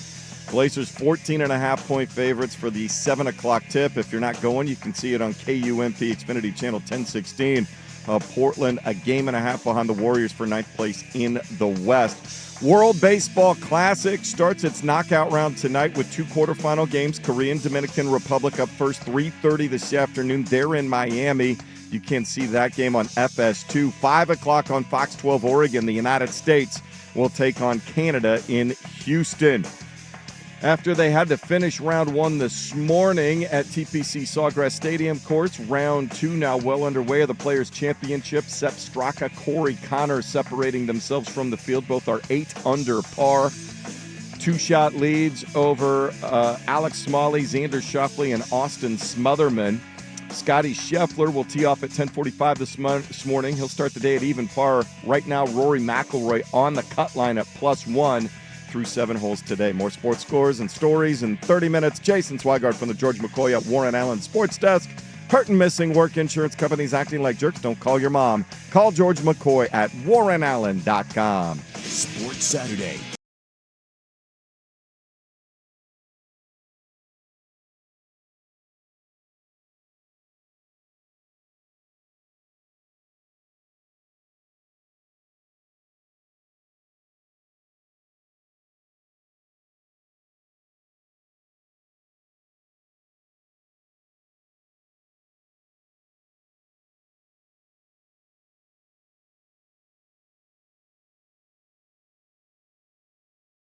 Sports Network.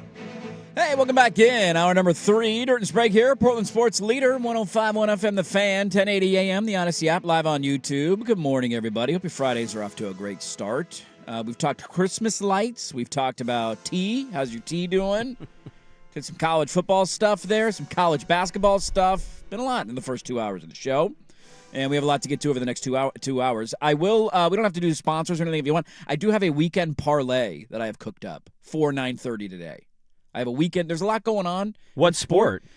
You got to just wait and find out. I'm not going to tell you right now. We This got ruins whole teas. almost all the sports. this Literally everything weekend, going on. Now, other college, than I'm not going to be able football. to gamble until we get up to A&A because we can't do That is college true. bets, so that's the bummer. I'm looking forward to being up there and doing those bets next week, next Thursday, Friday. So is it a multi-sport It's a parlay? multi-sport parlay because you got World Baseball Classic. Yes. You got NBA games going on. Yes. Hockey's. We saw maybe the goal of the year in the NHL last night. Dude, it was amazing.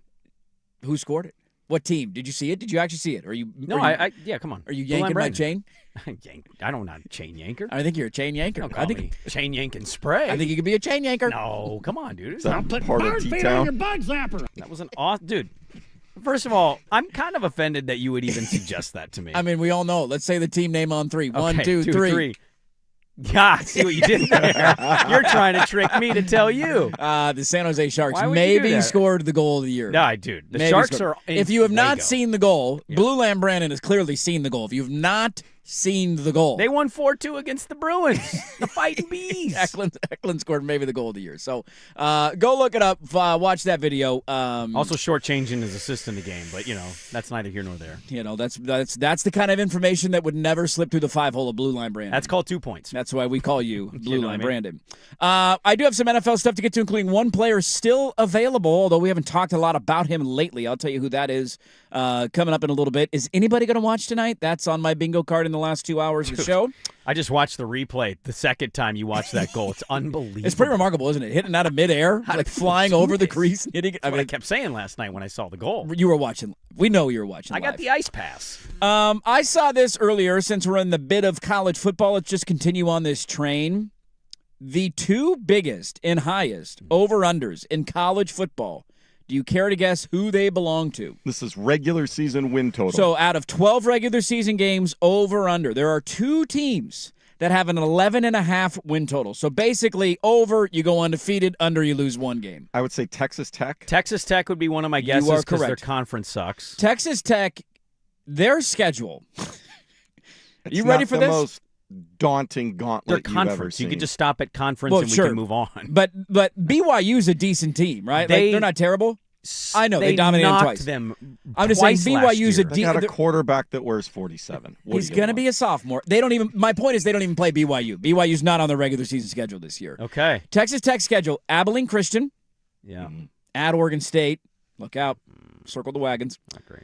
Houston at home. Sam Houston. I've been told they can pull off upsets from time to time. Are you just naming Oregon State's losses last safe year? against Sam Houston. At Colorado. You named 3 straight losses. Home against Arizona State, which is probably their hardest game on the schedule. At Cincinnati, whose quarterback transferred. Home against Arizona. Home against West Virginia. At Oklahoma State. At Baylor. Home against TCU. That's unbelievable. That is Texas Tech's schedule next year. Yeah. So let's go ahead and take the over next week when we're up at A. 12. Not only will they be favorites in every game, how many of those games will they actually only be a single-digit favorite? Yeah, so you can actually answer this question if you were listening to the firm segment yesterday, because Harris did a segment on the teams who were favored in every game, and Texas Tech is one of the teams favored in every single game on their schedule. Do you know one of the other teams? Because they also have a over-under at 11.5. Well, hold on real quick. Yeah. To Swag's point, like, what's going to be the lowest point total they'll be favored in one of those games? Well, It's that will gotta be- obviously, if they suffer a key injury or injuries Sure. That during changes the things, season, sure. that will change But if you did things. projections, would it be below 6 in any of those? Not because you get Arizona State's the highest ranked, quote unquote, likely the highest They're ranked at team, home. but you're at home, so you're going to be a big favorite. What does Oklahoma State do in year one with their new coach and quarterback? Are they feisty? Because you go on the road to Stillwater at the end of the year. They have to be significantly better than what last year was. I would tend to think so. Are we talking like 6 wins better, 8 wins better, 9 wins better? Right? Like that's one that you could circle and say at the end of the year, maybe you're a 6.5 point favorite on the road if they're feisty. Speaking of Oklahoma State, Oregon, that's their second game. They're on the road at Oklahoma State. I'm going to guess second team is Indiana. The second team is not Indiana. The second team is Georgia? Ohio State. Georgia's not, although Georgia's a good guess because Georgia, I believe, is favored in every game on their schedule. Miami? It is not Ohio State, and we'll get to Ohio State in a moment because there's something interesting about them. When you hear it, it'll make sense. They are on Miami's schedule. Notre Dame. Notre Dame. Oh, Notre Dame. Notre God. Dame's over I was under. playing a conference game in my head, and Yeah. they're just sitting over there like, ha, you can't think of us because we're not in a conference. Irish We're just bastards counting do whatever our they NBC want. money. They're over under 11.5. I won't go through the whole schedule. They do play Miami in non-conference. It's a home game. They That's get them in later South in the Bend, year yeah. in November, so weather could play an impact there. They go on the road to BYU in October, so you're basically saying they outside of that, SMU at home is probably their other hard game, so Yeah. it's very manageable.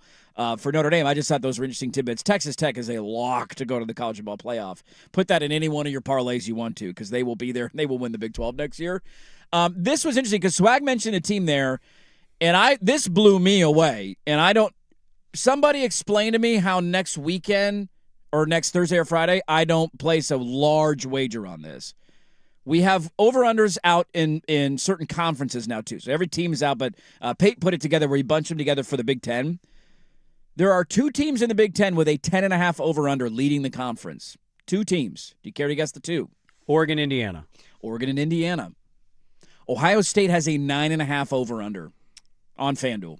Yeah, I'm betting that all day. 9.5. Now, they go to Texas in non-conference. Could be a loss. Let me see. I had their schedule here. They go to Texas in week 2. Mm-hmm. They are at Iowa, which can always be feisty. We know that. At Indiana, at USC, and at Nebraska. So is Nebraska good this year? Nebraska Who knows? good? Is USC What's Does Nebraska's USC over-under? live up? We'll get to them in a moment. Indiana, right? Does Indiana take a step back? Maybe, maybe not. Maybe they're still as good. Is USC ready to be elevated? So, like on paper, I guess I can To 8-4. understand. But how are they not 10-2? It's a good question. 10-2, and they might be better than that. Their At down bare year is minimum. 10-2. That's what I'm saying. My only thing Are is, we together in placing this bet next week at A&A? I'm hammering Ohio State's over next year. how many defensive guys are leaving Yeah. is what I would say, right? I feel like we They said got- that after their I title know. team, too. Well, I didn't know. we? They And now lost look their at whole them. defense. They've got 3 guys that might get picked in the top Guess 7. what? They will again next year because they recruited a really high level. So they have Quarterback's massive, back. ginormous, and talented offensive line again. Yes, they do every year. They still have the best Jeremiah receiver Smith's still in the there. game. He's still there. I assume there's going to be another guy we learn about this year. Their top running back was Bo Jackson Yeah. was a true freshman or a Yeah. redshirt freshman. I mean, this So- is just about like they get a trip up somewhere and Sayin takes a step back. Because that was the big thing for them. Like, he had a good year for a true freshman, but nobody No, but I think really the believed question in goes to what Durr was saying was how good is that defense? How many shootouts was Sayin actually in? I mean, he didn't have to do anything last year. The if close they games scored, they were in were if low-scoring they scored games. 20, it was Well, he lost one of basically- those. Yeah. Yes. Their loss was Go Indiana. back and look at his stat line from the Texas game, too. He was horrendous Yeah, in they that scored game. 10 points. But they won the game. Yeah. So, yeah, if defense. you ask him to have to score 35, 40 points running the offense to win, that's really the only question offensively I think they have. And I certainly understand it. He was not good in big moments last year. He struggled against Texas. He struggled against Indiana in the Big Ten title game. He's also young, and he's got a ton of talent around him. And I just, even with a slight improvement, like 10-2 seems like a slam dunk there for it's Ohio State. So I'm hammering that next Thursday at A&A when I get up there. What do we make of Oregon and Indiana being atop the conference at 10.5? We like the 11-1. You got to go 11-1 to hit the over for the Ducks next year. Yeah, I mean, I think you could bet both of them to hit their overs of 10.5. Oregon's schedule Indiana's paired with the schedule. returning talent. Oregon's we know. Indiana's hard conference games on the road at Nebraska again. Who knows? At Michigan, at Washington. Can we talk about this for a second? Like, When's the why are we Michigan doing the game? we who knows with Nebraska? What have they earned any? They haven't who earned knows? anything. They They lost haven't their earned anything. quarterback last minute. They did. I have no idea about their new starting quarterback. And if we look at like the 15-year sample size, like they're a program that kind of doesn't deserve conversation. I think they got the kid from UNLV, didn't they? Calandria? Who's the new Nebraska starting quarterback? Nebraska is entering territory that like Tennessee was this for a long time. Like eventually I think the only reason they get brought up on our show is just because of your family tie. Because if you didn't have a tie to it, I mean, I don't think we would even care about Nebraska. Well, I think the only reason I bring them up in certain situations, just the idea of it being a tough place to go, like it's still a tough place to play, doesn't mean that they're going to win the game. But it can be a challenging atmosphere at least, and maybe that's enough to upset somebody. Like I certainly would list them before I list like, hey, you had to go on the road to, I don't know, UCLA. Right? Now, that's not a great example, but that's the only reason I bring it up, because in the point of the argument you're making, Nebraska's over-under next year is 5.5. I mean, we're talking about if they'll be a bowl team. If you go 6-6 next year, Matt Rule. If he hits the under, Look, we said it at the time. that's crazy. Talk about takes that will age well. They got off to a great start last year, and he was flirting with Penn State because he knew the athletic director there, and there was this like 2-week period of the season, if you remember back, It was a negotiation that tactic. Matt Rule was going to maybe leave and go to Penn State because he knew the AD, and Nebraska panicked, and we all said, what? Don't do it. Don't do it. Don't do the Mike Norvell thing. Don't overreact to the idea of your coach leaving. You can go find another head coach, and they gave him one of those, you're going to have to pay him $100 million to fire him kind of things. Yeah. If he goes 6-6 next year, that is an unmitigated disaster. He's in year 4 of his contract, year 4 at the school. He just signed his extension. And he just signed an extension. So you're either eating $100 million to fire him or saying 6-6 in year 4 is acceptable. Yeah. And either way, it's Imagine bad. 5-7. 5-7 if you hit the under. Like, that's just disastrous. Does he So do a podcast if he's 5-7? I will say, Like if he's 3-6, is he canceling is there the a podcast episode that week, or are we taking a hiatus there for a while and then coming back because we finished 2-1? I will say, the Anthony Calandria, their starting quarterback, so he was at Virginia for a couple of years, and then he transferred to UNLV to play for Dan Mullen last year. He's interesting. He's one of those like under the radar quarterback names that you're like in a bigger spot I could see popping. So just file that away if they end up being decent next year. But yes, that would be a disaster. 5.5 is a really low over under. Penn State in year 1 under Matt Campbell is the same over under as Ohio State. They're 9.5 right out of the gate. And to Danny Marang's point, if USC just has to win 8 games, they're over under 8.5. So you get under, it means you're under. You're under. Disappointing. Yeah, 8 and 4s. It's hitting the under. 8.5 with 15 of 22 starters and a returning quarterback for Lincoln Riley in year, 5? Year 6, 5. 5. Him and Lanning same time. For year 5, Yeah. there is no other word than disappointment. Nope. Anybody wondering other schools? Michigan, year 1 under Kyle Whittingham, 8.5. So they're the I same like as that USC. a lot. You like the over of Michigan? Yeah, and Whittingham might be in this like I got to this play is the end of my schedule game. career It's hard to thing. look at these. And so it doesn't work, and maybe people don't understand the fit. Yeah. He's just been so consistently good. So Michigan's got Oklahoma at home in non-conference. Remember, they went to Norman last year. Okay. Iowa at home, Penn State at home. That helps. At Oregon, obviously. At Ohio State. Home against Indiana. I mean, that's not an easy schedule, but not easy, if Underwood can take a step and develop with him, 9 and 3 is you gotta doable like that, there. Yeah. 9 and 3 is manageable there. I don't know about winning at Autzen and winning in Columbus at the end of the year. If you beat Oklahoma in week 2, I could see you only slipping up one other time. along that. Like, 9-3 is definitely a conceivable pathway. So over-unders are out in college football. The two highest in the sport, Texas Tech, Notre Dame, 11.5. Oregon, Indiana, 10.5, topping the Big Ten. And Ohio State seems like I might throw that in. I'm not going to spring the line on it, but I'm hammering that next week at A. Yeah. This player's still available if you need this position. Are you hopeful that something could happen? We'll get to that coming up next on The Fan.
1080 AM.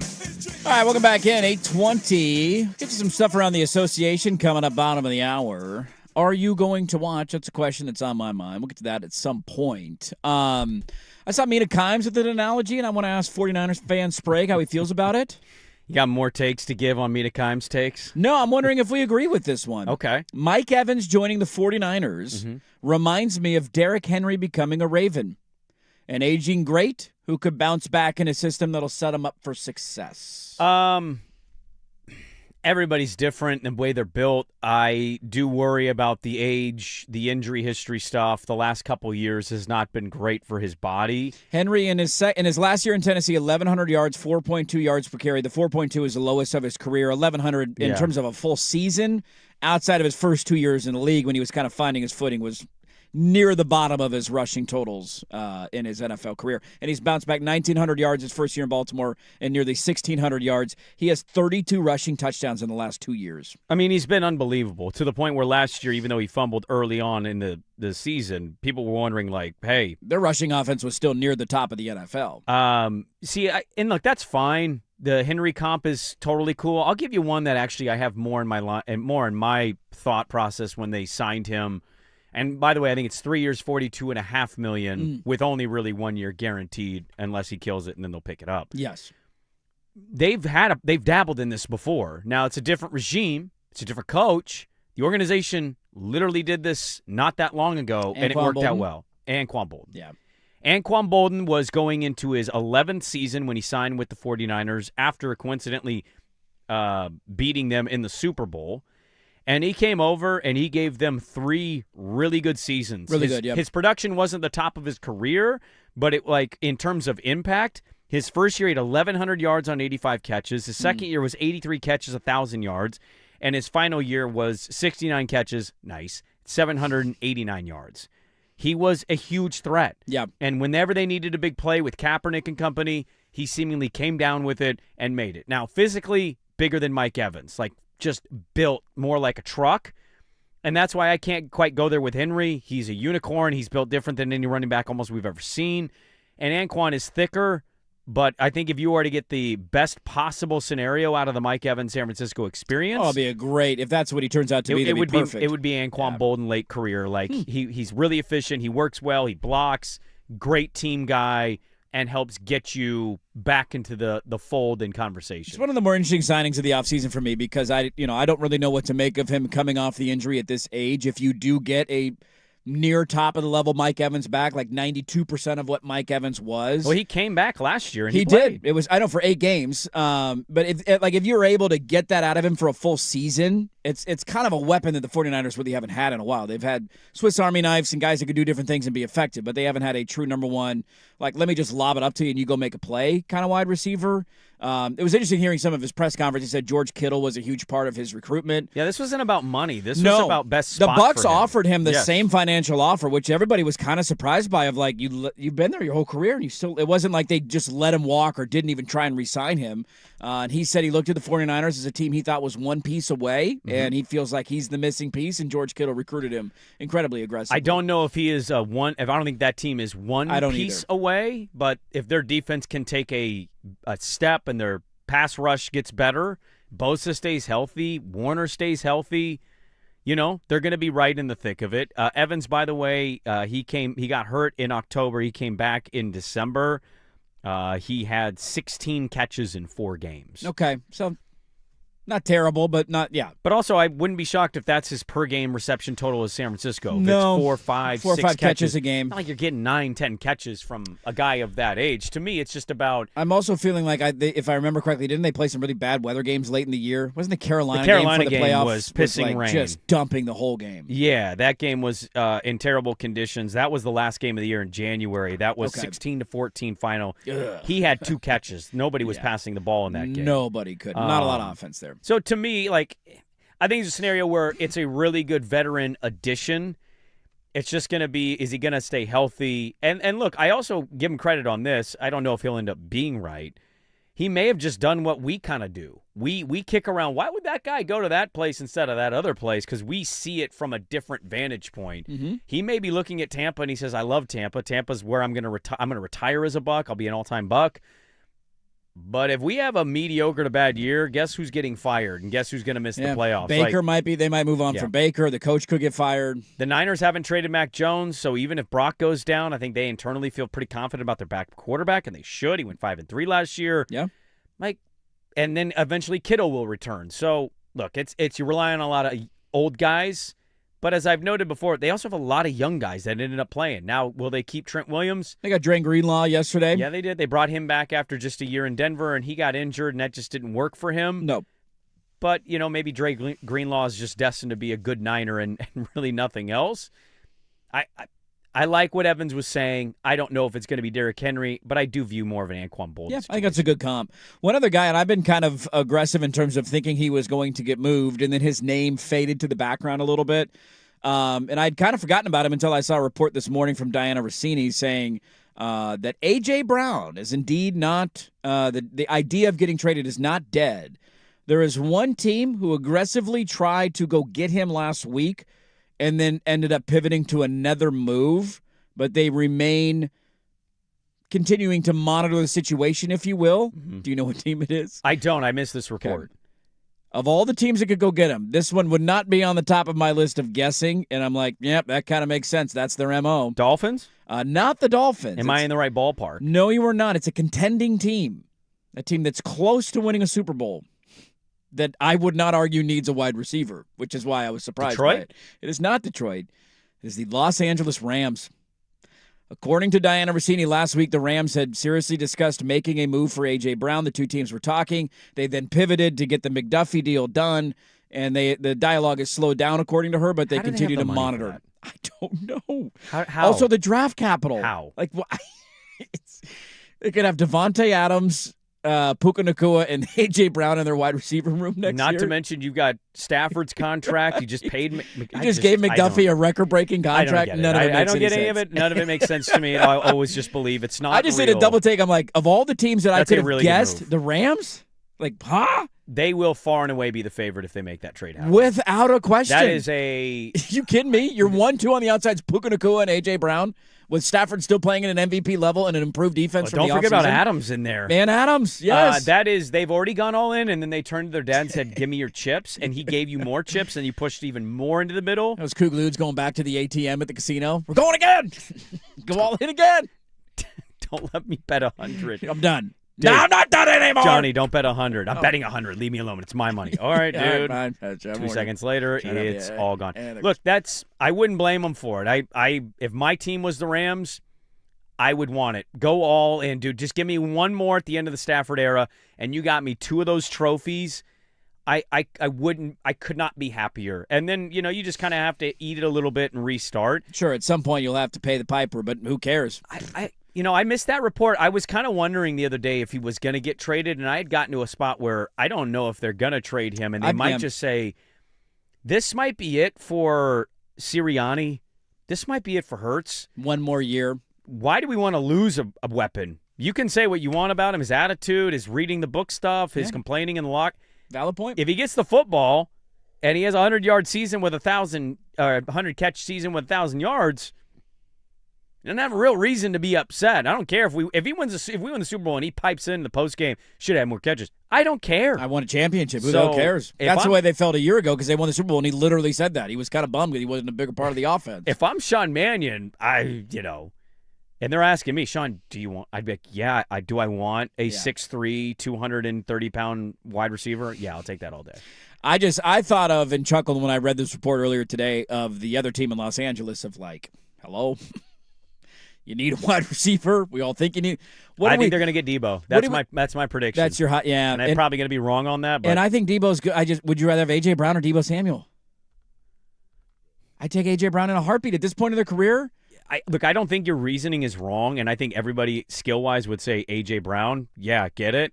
It is what's the lowest The worst case scenario in both situations is what? The biggest fear for Debo is that he's a little chunky and he gets hurt. That's what it is. That's he the gets biggest hurt. fear. Can he stay healthy? A.J. Brown's he is just a nightmare in your locker room trying to blow everything up. By the way, I gave him a couple inches. He's 6'1", 230. Okay. I mean, he's a machine. He's an absolute tank. Huge. I would just be willing to roll the dice on, I have a good quarterback who can get him the football in a million different ways. We're going to throw the ball a ton, and he's going to be happy. Like, I would just roll the dice also on that. Also the system. And system and just all of that working. I would be more willing to roll the dice. Now, it's going to cost you more to get A.J. Brown because Debo, I don't think there's a lot of value for him left. He didn't have a great year last year, and the injury concerns are there. Oh, Debo's a free agent. He's a free agent, so thank you. So but even then, it's not going to cost you as much because you're going to have to give up draft capital to go get A.J. Brown. So, yeah, I would certainly be willing to roll the dice on that one, but it sounds like the Rams are the one team sniffing around right now. Will he end up getting traded? I've been pretty adamant that he would get traded, and I think your theory is not it's pretty sound logic of, why not? You got one more year, you might blow it up in a year, so might as well have him on the roster. I've been trying to think of, what are the next moves to come before the NFL draft, and his name had kind of slipped off the top of my mind after all of the craziness of this week, and I'm like, oh, that's right. A.J. Brown might still be moved, so you could have one more big bombshell before this all closes out. The Chargers don't have enough fans to warrant much of outrage, but if their real answer to all of that is just we're just going to keep hitting the draft, take another receiver in the second round and not like Trey Harris. And you got to be pissed. You have to be pissed. Enough is enough. Herbert's taken enough battering and bruising from an offensive line injury position. He's had some bad playoff moments. This has to be the priority. You need weapons, man. I know you need your line to stay healthy. That's obviously important. We need to get the guy a real weapon. Yeah, having your tackles back and then adding an elite wide receiver would be an incredible offseason. Already good defensively. You've upgraded an offensive coordinator. That's a big step. And if you just bring the same weapons back, I certainly think you'll be better because your offensive line, again, knock on wood, they stay healthy. That will give you a puncher's chance. Do you think there'd be anything to McDaniel and Tyreek, or do you think that relationship's soured? I don't know. Hasn't been signed by the Chiefs yet. Certainly a gross one. Does he still have anything legally out there pending? Probably. I don't know that. I've lost track. But probably. Child support. Not a great guy, that Tyreek Hill. Not a great guy. Who could have seen that coming out of college? I mean, yeah, there is that. We have a player coming out now. We're going to have to pull this audio. I just saw this saying we've been pronouncing his name wrong his entire career. Dude, there's a few players like this. He's doing the correction. But he's wrong. Why would you not? Anyway, I got questions here. This is I'll the send Tom it to Thibodeau. Swag. Thibodeau. You give me the answer. We don't know who's right, including the guy who's I just saw this. We'll send it over to Swag. We'll get to a couple of notes out of the NBA. Will you be watching tonight? Lots still to get to. We're back after this first year Swag with Sports Center. Now, from the George McCoy and Warren Allen Sports Desk, a Sports Center update on the Fan Sports Network, 105.1 FM and 1080 AM. Brought to you by 808 Hawaiian Restaurant. Makes plates like Grandma used to make if your grandma were from the Big Island. Woodstock, Burnside, Beaverton, or online at ate-oh-ate.com. First on the Fan. Blazers are back in action tonight in Moda Center, welcoming the Jazz to town for a 7 o'clock tip on KUNP Xfinity Channel 1016. Portland, 14.5-point favorites over tanking Utah. They are a game and a half behind the Warriors for ninth in the West. The World Baseball Classic quarterfinals start tonight. First up from Miami, Korea and Dominican Republic, 3:30 first pitch. That one's on FS2. Then at 5 o'clock on Fox 12 Oregon, it's the United States taking on Canada. They are in Houston. Players' Championship had to finish round one up early this morning after weather delays on Thursday. In the middle of round two, Sepp Straka now atop the leaderboard, 8 under par. Corey Connors one back at 7 under. And then 3 players are tied at 6 under, including Xander Schauffele. Rory McIlroy right on the cut line at +1. He's making the turn. Scotty Scheffler will tee off at 10:45. He'll start the day at even par. More sports scores and stories in 30 minutes. Jason Swigard from the George McCoy at Warren Allen Sports Desk. Hurt and missing work. Insurance companies acting like jerks. Don't call your mom. Call George McCoy at warrenallen.com. The home of the first.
All right, we'll get to some stuff around the association. Will you watch tonight? I have a weekend parlay for you. World Baseball Classic picks up again tonight, so we got that going for us if you're looking for stuff to watch. Is Bam Adebayo lay in bed, look at the ceiling, and go, how was I 62 points worse today?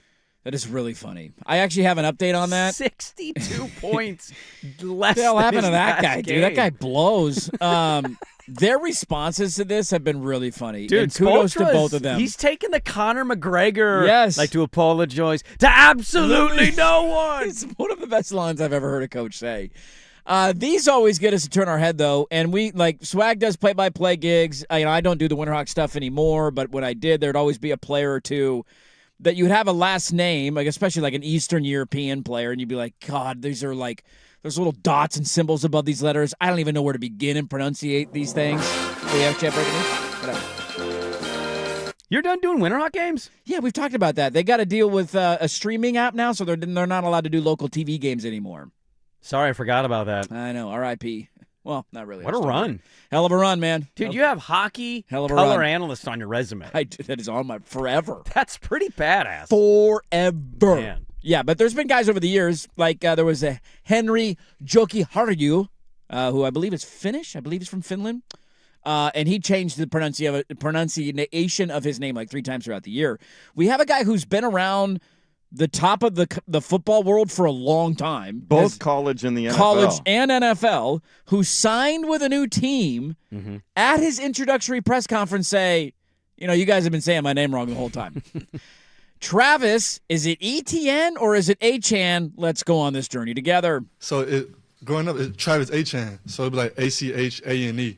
And that's how you always said Travis Achan.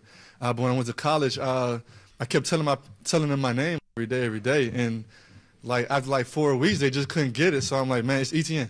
Like how you see it is how you say it. So that's how that became. And it kind of took off because it was easy for the pronouncers to say it. I didn't have to just tell them. I didn't have to correct them every day to say my name. And just when I kind of just started learning more about my last name and how it came about and things like that, it just kind of stuck and made sense. But I'm very much open to being Travis Achan again, just being myself. I don't have to correct people here on how to say my name each and every day, and I kind of love that, and that's just get back to me. So if you're wondering what he means by get back, so he's from Jennings, Louisiana, plays for the New Orleans Saints. And so I think the idea is name is a little Cajun, if you will. He's got a little bit of this in him. Here we go, man. Here we go. So you think And it that's is the way- ETN, and it's like they just say it in a way that's like quick. So it's like Etienne. Yes. And now he's back home, and people are going to call him that because that's the way that they say that name in Louisiana. So you mentioned how there's a Devon Achan, and this is going to throw you off a little bit because we've been calling him ETN since Clemson. That's what he was at Clemson. They won a national title together, him and Trevor Lawrence. So why is Achan harder for people? I don't get how that's harder. When he said people couldn't remember it, I'm like, if I would have heard Achan instead of ETN, right. Again, this is not like a Polish name that there's a lot of weird like accents and all that. That's going to be difficult. Right. If you tell me it's Achan, it doesn't compute in my head when I'm reading your last name. That's not that hard to say, nor is it that hard to remember. I tend to agree with you here, so I'm kind of confused why broadcasters and media types were screwing up his name so bad that he said, enough, just call me ETN, I don't care anymore. How many of these have we had over the years? Tyrod, Taylor. And that one, we settled on Tyrod, right?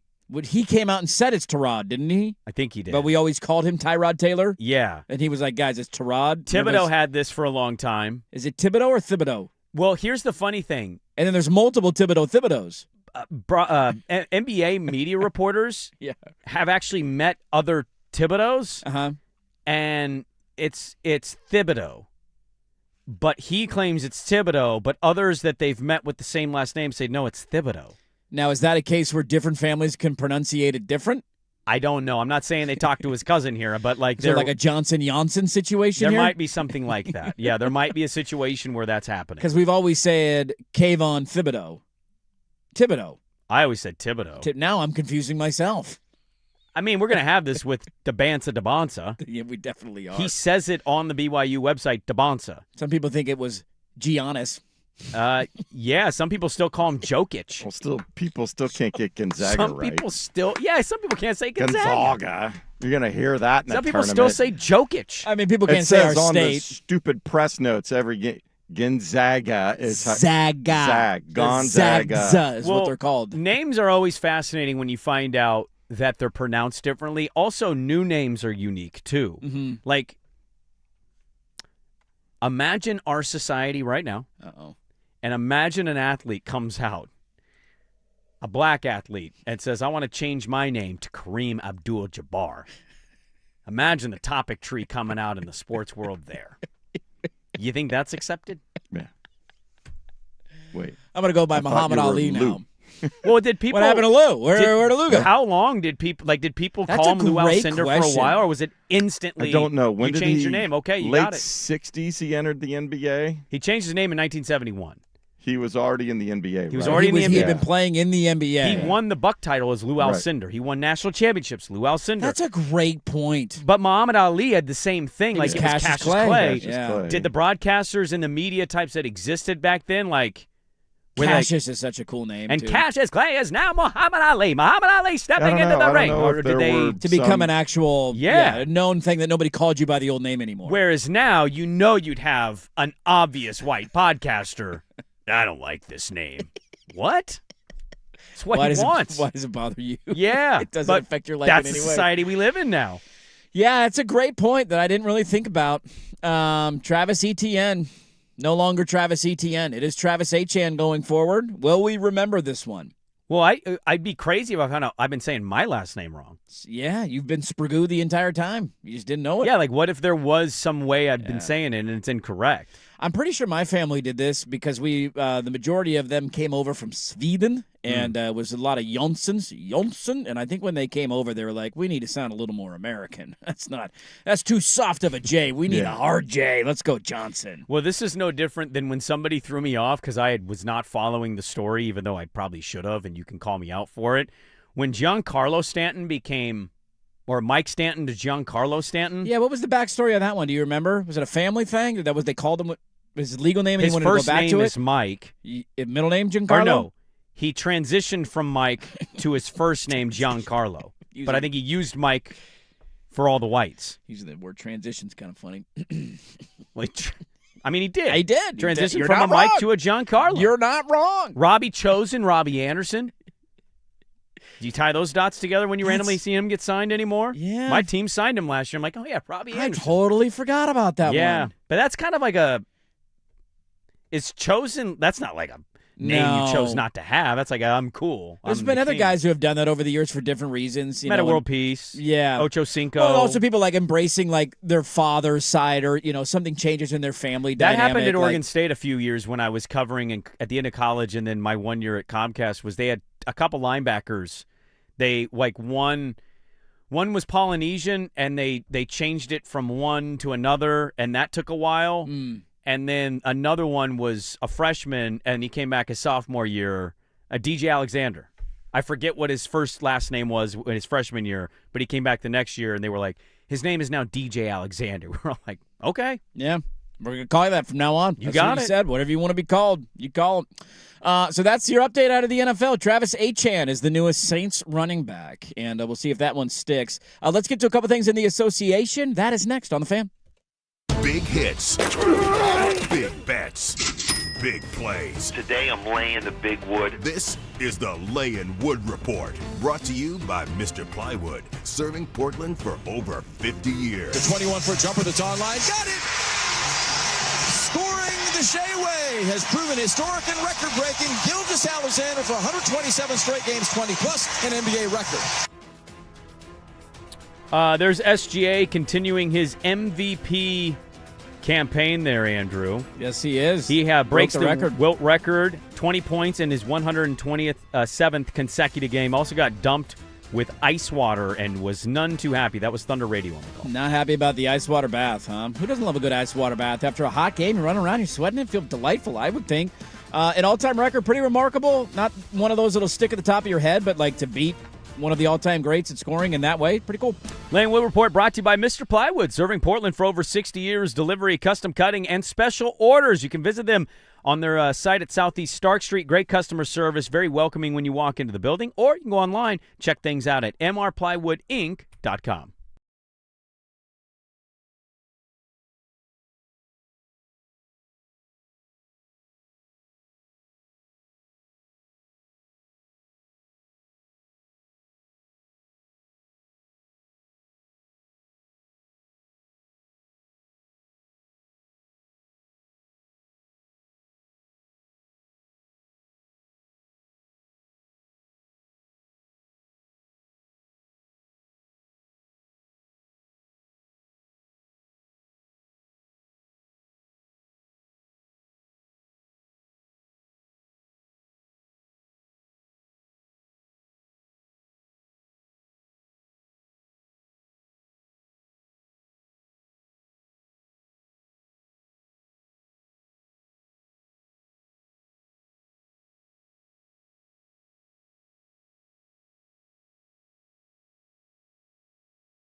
Well, I want to read through a couple of thoughts here at the old fan text line, 503-864-6326. By the way, side note. Yeah. I don't care if anybody changes their name.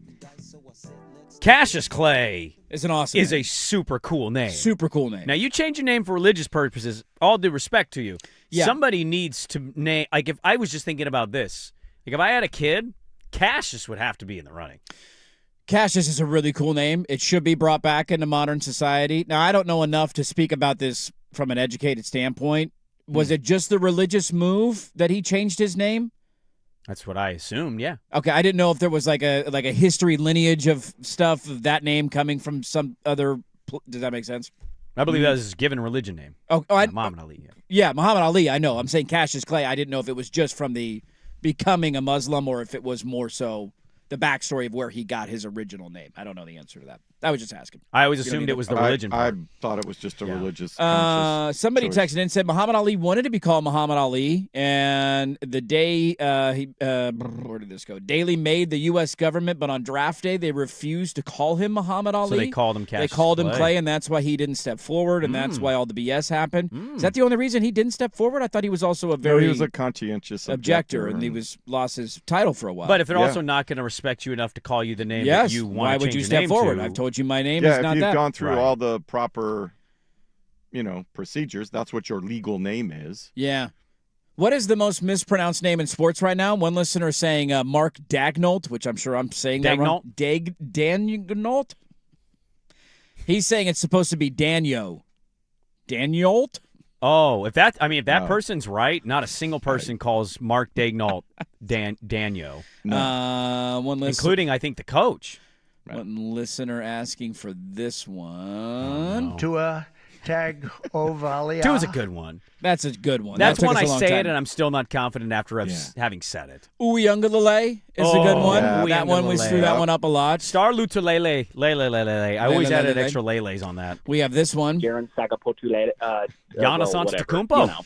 Giannis Antetokounmpo. You see that name and you're scared. You're like, I can't even try. Exactly. Somebody said I was fully expecting to hear audio of, my name is Aaron Rodgers. You need to enlighten yourself to fully understand how to pronounce this. You've been saying it wrong the entire time. If he leaned into Aaron, that would be, he'd get me back. I'm all the way back. Changed my name to Aaron. One listener chiming in. I remember from Ali and Kareem changing their names. Not much traction, but news was regional at the time, and regional news hides your dirty laundry. But in my opinion, this is a different time. Folks having issues with any change does not surprise me. You made good points. Yeah, the Abdul-Jabbar one is. I wasn't around. Swag was all.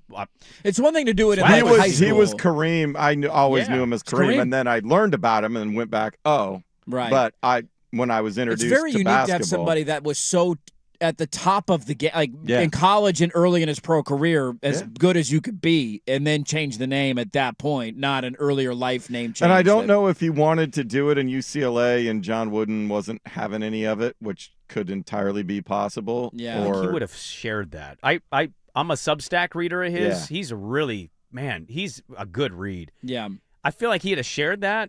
And that was more of a little later in his journey of life, like Milwaukee to L.A., and that's when the name changed. Because, again, it was 1971 he changed his name. But my whole point on that stuff is just like, it's so interesting to me that people do care so much that if he did that now, I mean, it's fairly obvious if you have a brain how people would react to that. Yes, it is. Instead of just saying, cool, man. Hey, all right. Because that's a pretty badass name. Kareem Abdul-Jabbar is a badass name. Yeah. He went the right way. Cassius Clay is a hard one to walk away from. Muhammad Ali is great. It's also iconic. I get it. He also, I mean, part of them making the name iconic, right? That helps a little bit. But Lou Alcindor, like Kareem Abdul-Jabbar blows Lou Alcindor out of the water. I can't remember what age I was, but I remember being a kid, and I'd heard the name Kareem Abdul-Jabbar. I'd seen highlights here and there, right? But when I found out about Lou Alcindor at UCLA, I was like, dude, there's this other player I've never seen play. This guy won a bunch of national titles. He never lost a game. He's never really forget good. Finding out that's the same guy. And I was like, what? Because I didn't know anything about religion. So I'm like, two names. Didn't understand it. What's going on here? So you learn about this stuff, and it's always interesting to me. You don't see it as much anymore other than the Chad Ochocinco. Yes. Meta World Peace. Robbie Chosen. You don't. When's the last converted religion name we've had? Yeah, there's not one that jumps off of my mind. We have a musician who took his name away and became a symbol. Yeah. I mean, we also have one with a lot of baby oil that changed his name like 9 times. Told us to go vote. Papa Diddy Pop. Yeah. Vote or die, and he meant it, man. Diddy, Puffy, P. Diddy. One listener texting in. Did he? Poncho, Oregon Center. Lulu. I will never That's say a tough one. I'll just always call it Poncho. Poncho. And hope that everybody in the Oregon fandom accepts it and knows who I'm talking about. Thank God we don't have to hear Gary Danielson try and say that name anymore. Thanks for that autograph. What's the hardest Blazer name you've ever had? Ooh. That's a good question. On paper, you would have said Ruben Boomshay. But that was a fun one. Once everybody got it, that one you could lean into. Allah Abdul Nabi was tough to get out quickly. That's the problem in basketball and hockey. You have to get the name out quickly if you're calling games. Abdul Nabi, the former Dookie. That's got to be I would it definitely for me. screw that one up. On a regular basis. Nabi. I mean, Yang Hansen, we had to learn how to say that. We thought it was all Yang Hansen. We did. We went total white guy on that one. We did. Yang. Yeah, we did. I'll see you tomorrow. We'll see you tonight, Young, hopefully. We got a lot to get to in the final hour of the show. Fun name conversation there. Would you quit if you were on this team? I'll ask that question. We got some NBA stuff to get to that I was trying to get to there. We didn't. I got a parlay for the weekend. World Baseball Classic returns. Will this group do it for you? We got a lot to get to. It's loaded. It's Friday. Don't go anywhere. Dirt Sprague 105.1 FM, The Fan.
Now, from the George McCoy and Warren Allen Sports Desk, a Sports Center update on the Fan Sports Network, 105.1 FM and 1080 AM. First on the Fan, Blazers return to the Moda Center floor tonight. They get the tanking Jazz rolling through town, 7 o'clock.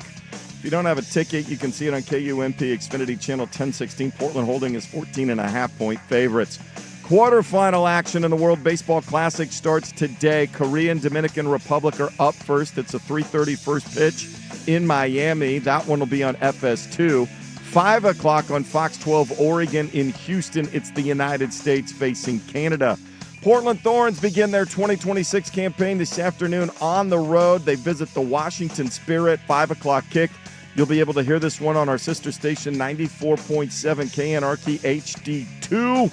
Pregame coverage will begin at 4:45. Players Championship Round 2. Corey Connor, Sepp Straka tied for the lead at 8 under par. Xander Schauffele's got it going. He's one back at 7 under. Rory McIlroy just trying to get in and make the cut. He's on the cut line at +1. Scotty Scheffler will start his round at 10:45 at even par. More sports scores and stories in 30 minutes. Jason Swigard from the George McCoy at Warren Allen Sports Desk. Hurt missing work. Insurance companies acting like jerks. Don't call your mom. Call George McCoy at warrenallen.com. The Fan is live on YouTube.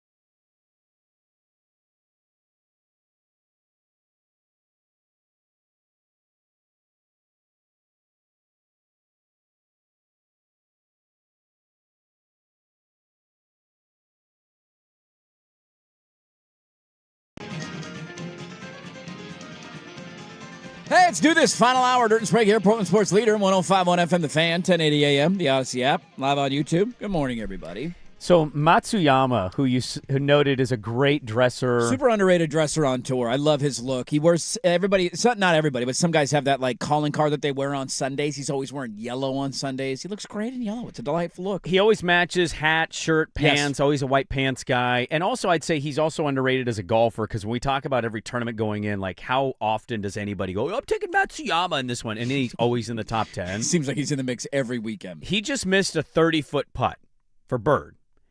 I find myself quite often, if I ever have birdie chances, my percentage is probably 80%. I'm in that distance range because, hey, look at me. I'm on the green. It's a long-distance birdie putt. Yeah. All you want is a birdie just chance, saddle one up close. Hula hoop it. It said his percentage to make that putt, his chances, 7. You know how often I go up and I'm like, I probably have a 6% chance to make this, and Matsuyama 7? I got to be a -3. I have to be a -3% chance of making that putt. I mean, the better odds for like your run-of-the-mill men's group on a weekend playing would be what's the percentage chance he 3-putts from this and turns a birdie into a bogey. That is the percentage that kills you. It's got to be 75 Because if you 30. have a 30-foot birdie putt, what is the only thing you're thinking? You're not thinking make that putt. Yeah, get it close. Just get it close so I have Don't underestimate me. I am sometimes like, delusional. You can make this. Oh, we got this, You got dude. a good line here. Over this hill, down this ridge, takes this hard right turn. We'll make this one. It's easy. And we're walking off the green now. I mean, you're just hoping to. 3 cups outside right. Oh, yeah, I got this one. We got that. I got the line. It's going to break left at the end. I think it's going to turn a little right at the end. There's no better feeling than being in that spot and hitting a putt that you walk up and either people say, oh, that's good, or it's like a one, you just know that it's not going to be leaving 6 feet on that thing is when you're just miserable. I hate to tell you this. I'm a good vibe when I golf now, and it used to not be. I've kind of reached a point now, I'm no longer saying good to people. Oh, you're not giving putts anymore? You're being more strict? If you take it, I'm also not going to call you out. Unless it's like super egregious. 8-footer for birdie. All right. 3 foot. Birdie bottle on me, boys. We all know what that range is. You know it when you see it. It's, it's the definition of porn. Okay. You know it when you see it, but I'm not like outwardly, it's good. I just like to do it early in the round to get good, to get everybody feeling good. You know, you got a 2-footer to save a par early on. You're good, man. You go ahead and pick that thing up. I don't need you. See, I'd rather. I kind of want to see you do it. I don't need you pounding I Bill don't Green want to you tee to box do it and being up early. on I the want to go three-jack like in. early in a round. If I got a little one, I want to build some I want to earn confidence. it. Yeah. I want to go to the free throw line in the first quarter. And then you clank it. But I think you're reversed. And now you're thinking about it the rest of your round. You're going to miss nothing but 2 footers the rest of your round. But now he's at 17. Now you got the yips every time you're inside 3 feet. You got to get more Ted Lasso going on. Yeah, you do. You got to believe. You are going reverse order here. You should be doing what you're doing. You never give them at the end of the round if you're playing for something. I'm not giving you anything later in the round. How often are we playing for something? You got $1 on the line here. You should have had it wrapped up on 14 then. I'm just saying, if he's at 17, 2 foot away, and he's You're trying giving to break that one on 100 because he's had that round, break 100. That's when you say good. Well, my point is, by that point, if you're just trying to break 100 on 7, your round's done anyways. You've mentally given up, but I've engaged you on hole 2 with that early par. Now your momentum is rolling downhill. See, this is where we differ, and you're actually not the norm here. You can relate to a lot of people. Golf is where you lose normies out there. I'm the normie, okay? I'm in my own bubble here. You say we've given up. No, sir. You have not been in the fight to break 100 in quite some time. Me, I'm regularly in that territory. So when I give you this turn, because I'm 2.5 feet away, that slow puppy dog eye, are you going to give it? And you don't give it? Is that in the friendship circle? You've broken my spirit, man. You're not getting that putt. I need Hit this. that putt. I got the extra long I'm trying to grips. save 98 here. I got the extra long grips. That's inside. That's Come on. inside. I just looking for that split Is second. that why you did the longer grips, just so you could lay your putter down in a match I know against some a buddy? guys have done that. Oh, yeah. That's good. It's in the leather. Give it to me, baby. You know what I do is if you don't say it and I'm that distance and I'm trying to break around, I wait for it. You don't say it. So I look, and then I slow play. I walk behind the cup, and I look, and I'm like, and I start doing this with my hands of, like, measuring the distance, and I'm like, still waiting. Waiting for you to say it's good. My favorite guy is the guy who half-heartedly hits it and then misses it, waiting for we were going to give that to you anyways. Like, you just hit it with one hand with one foot on the ground, like purpose. And hit it nobody between says your anything. legs. Nobody says anything, and then you miss it. Oh, we were going to give that to you anyways. But when they don't say anything, you pick it out of the hole, and you just think, do I mark that a stroke? That's a par, dude. I'm giving myself a par there. That was a par. That was a 2-footer.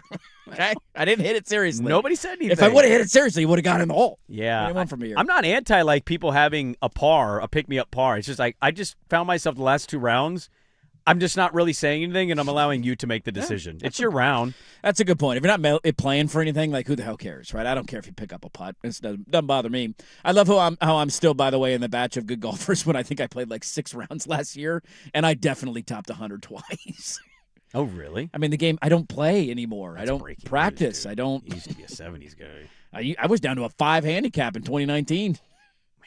That dream was alive. Back in your prime. Can't wait for Teddy Ballgame to hear about those stories. Hell, I'm going to tell him about it constantly. You ruined everything. We're going to go high school. What birthday's he getting his first set of clubs? He already has a plastic set, and he constantly wants to hit in the backyard. Actually, he has a real set. They're a little too big for him, but one of my niece grew out of her set, and they gave them to me to put in the garage. Are you going to steer him away from the sports he obviously has no chance to go pro in? No, I'm going to steer him towards the sports that I want him to play. Basketball, huh, buddy?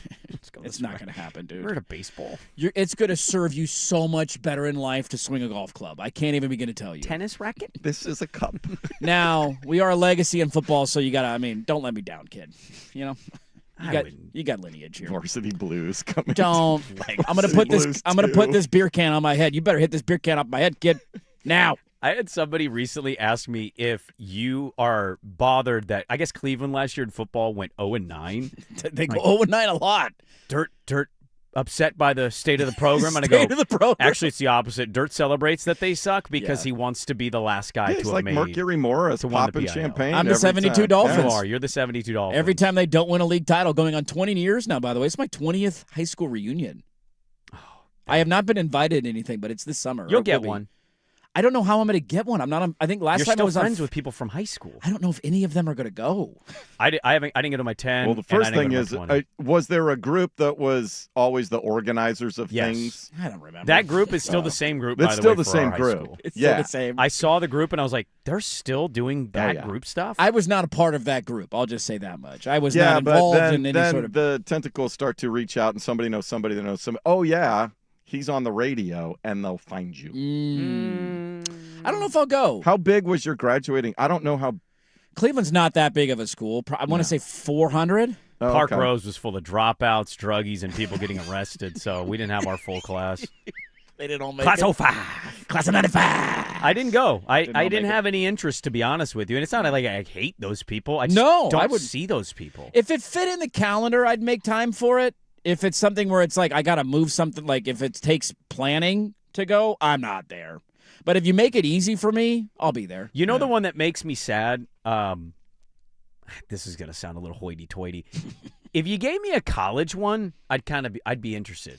I'd want to do college. I would be very eager to get to, like, if I could get together with all the guys that I lived on the same floor in the dorm in Bean East. Shout out to Bean East. If I could do like that, to me would be more enjoyable than, because the people from my school who I still want to converse with, I still converse with and talk to. Mm-hmm.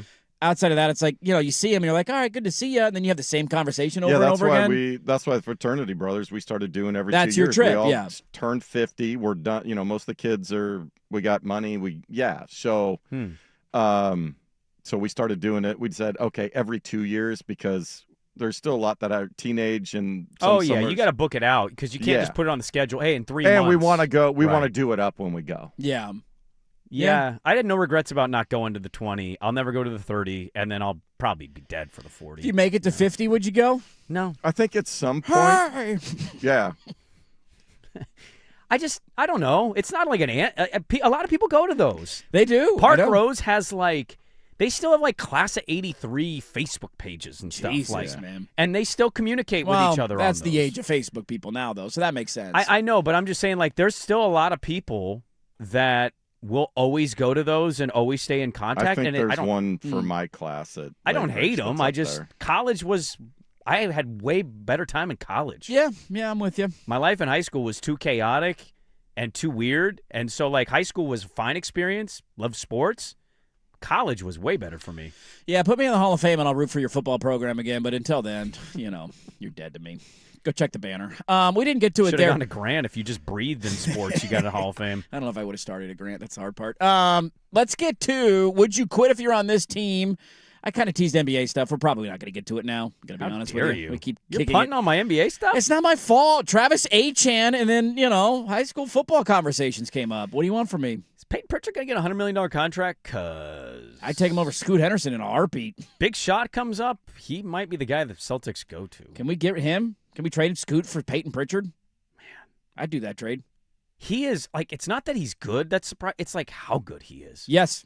Best Duck NBA player? Has he surpassed Terrell Brandon yet? Is he better than Dillon Brooks? Yes. This year, Brooks is having a great year. So is Pritchard. I know. I'm just saying, I think Pritchard has been better. Brooks, until this year, was just known as a jackass. Brown having the season he's having is good. He's an MVP candidate, but this underrated story of the Celtics is Pritchard's been him. Awesome. He's been incredible. See that game last night? That's why they traded Anthony Simons. Peyton Pritchard's better than Anthony Simons. Significantly. And we tried to build our team around Anthony Simons for 4 years. Remember that? Yeah. Good times. I'm not watching it. But to say how crazy it is, to me it's nuts to say, he is way better than Anthony Simons. Yes. It's not it's kind of debatable. It's it could close. go either way. He's way better than Anthony Simons. Not even a contest. Yeah. Yeah. And they're not trying to build their team around him. What a good place to be. Let's get to would you quit in this scenario? We'll talk about that next on The Fan. When the tournament moment calls for bold, break your beak. Beak Breaker IPA from Pelican Brewing. Enough to break your beak, not your bracket. Well, Frank Martin backing off his defenders. He doesn't want them pressing up tight here.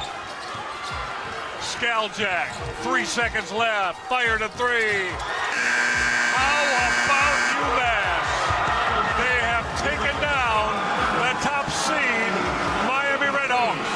That was on ESPN Plus last night. Talked about it earlier. Miami, Ohio's undefeated season comes to an end. The Fighting Marcus Cambies and their backhand high fives pull off the upset, and UMass now has a chance to go to the NCAA tournament. All-time great Chinese tattoo, Marcus Camby. Yes, it is. The Fighting Frank Martins. I didn't know Frank Martin was at UMass now. Good for the Minutemen. Not have been a great year, but a good upset. Hot take, Miami, Ohio should be in, but they should have to do the play-in to get into the tournament. Bracket Buster Report brought to you by Beak Breaker IPA from Pelican Brewing, packed with citrus hops, killer aroma, smooth finish. Beak Breaker, enough to break your beak, not your bracket.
All right, welcome back in. We're having fun. It's a Friday. I got a parlay of the weekend for you. It's going to go for 3, but, what the hell? We roll the dice around here. We'll be up at A a week from today.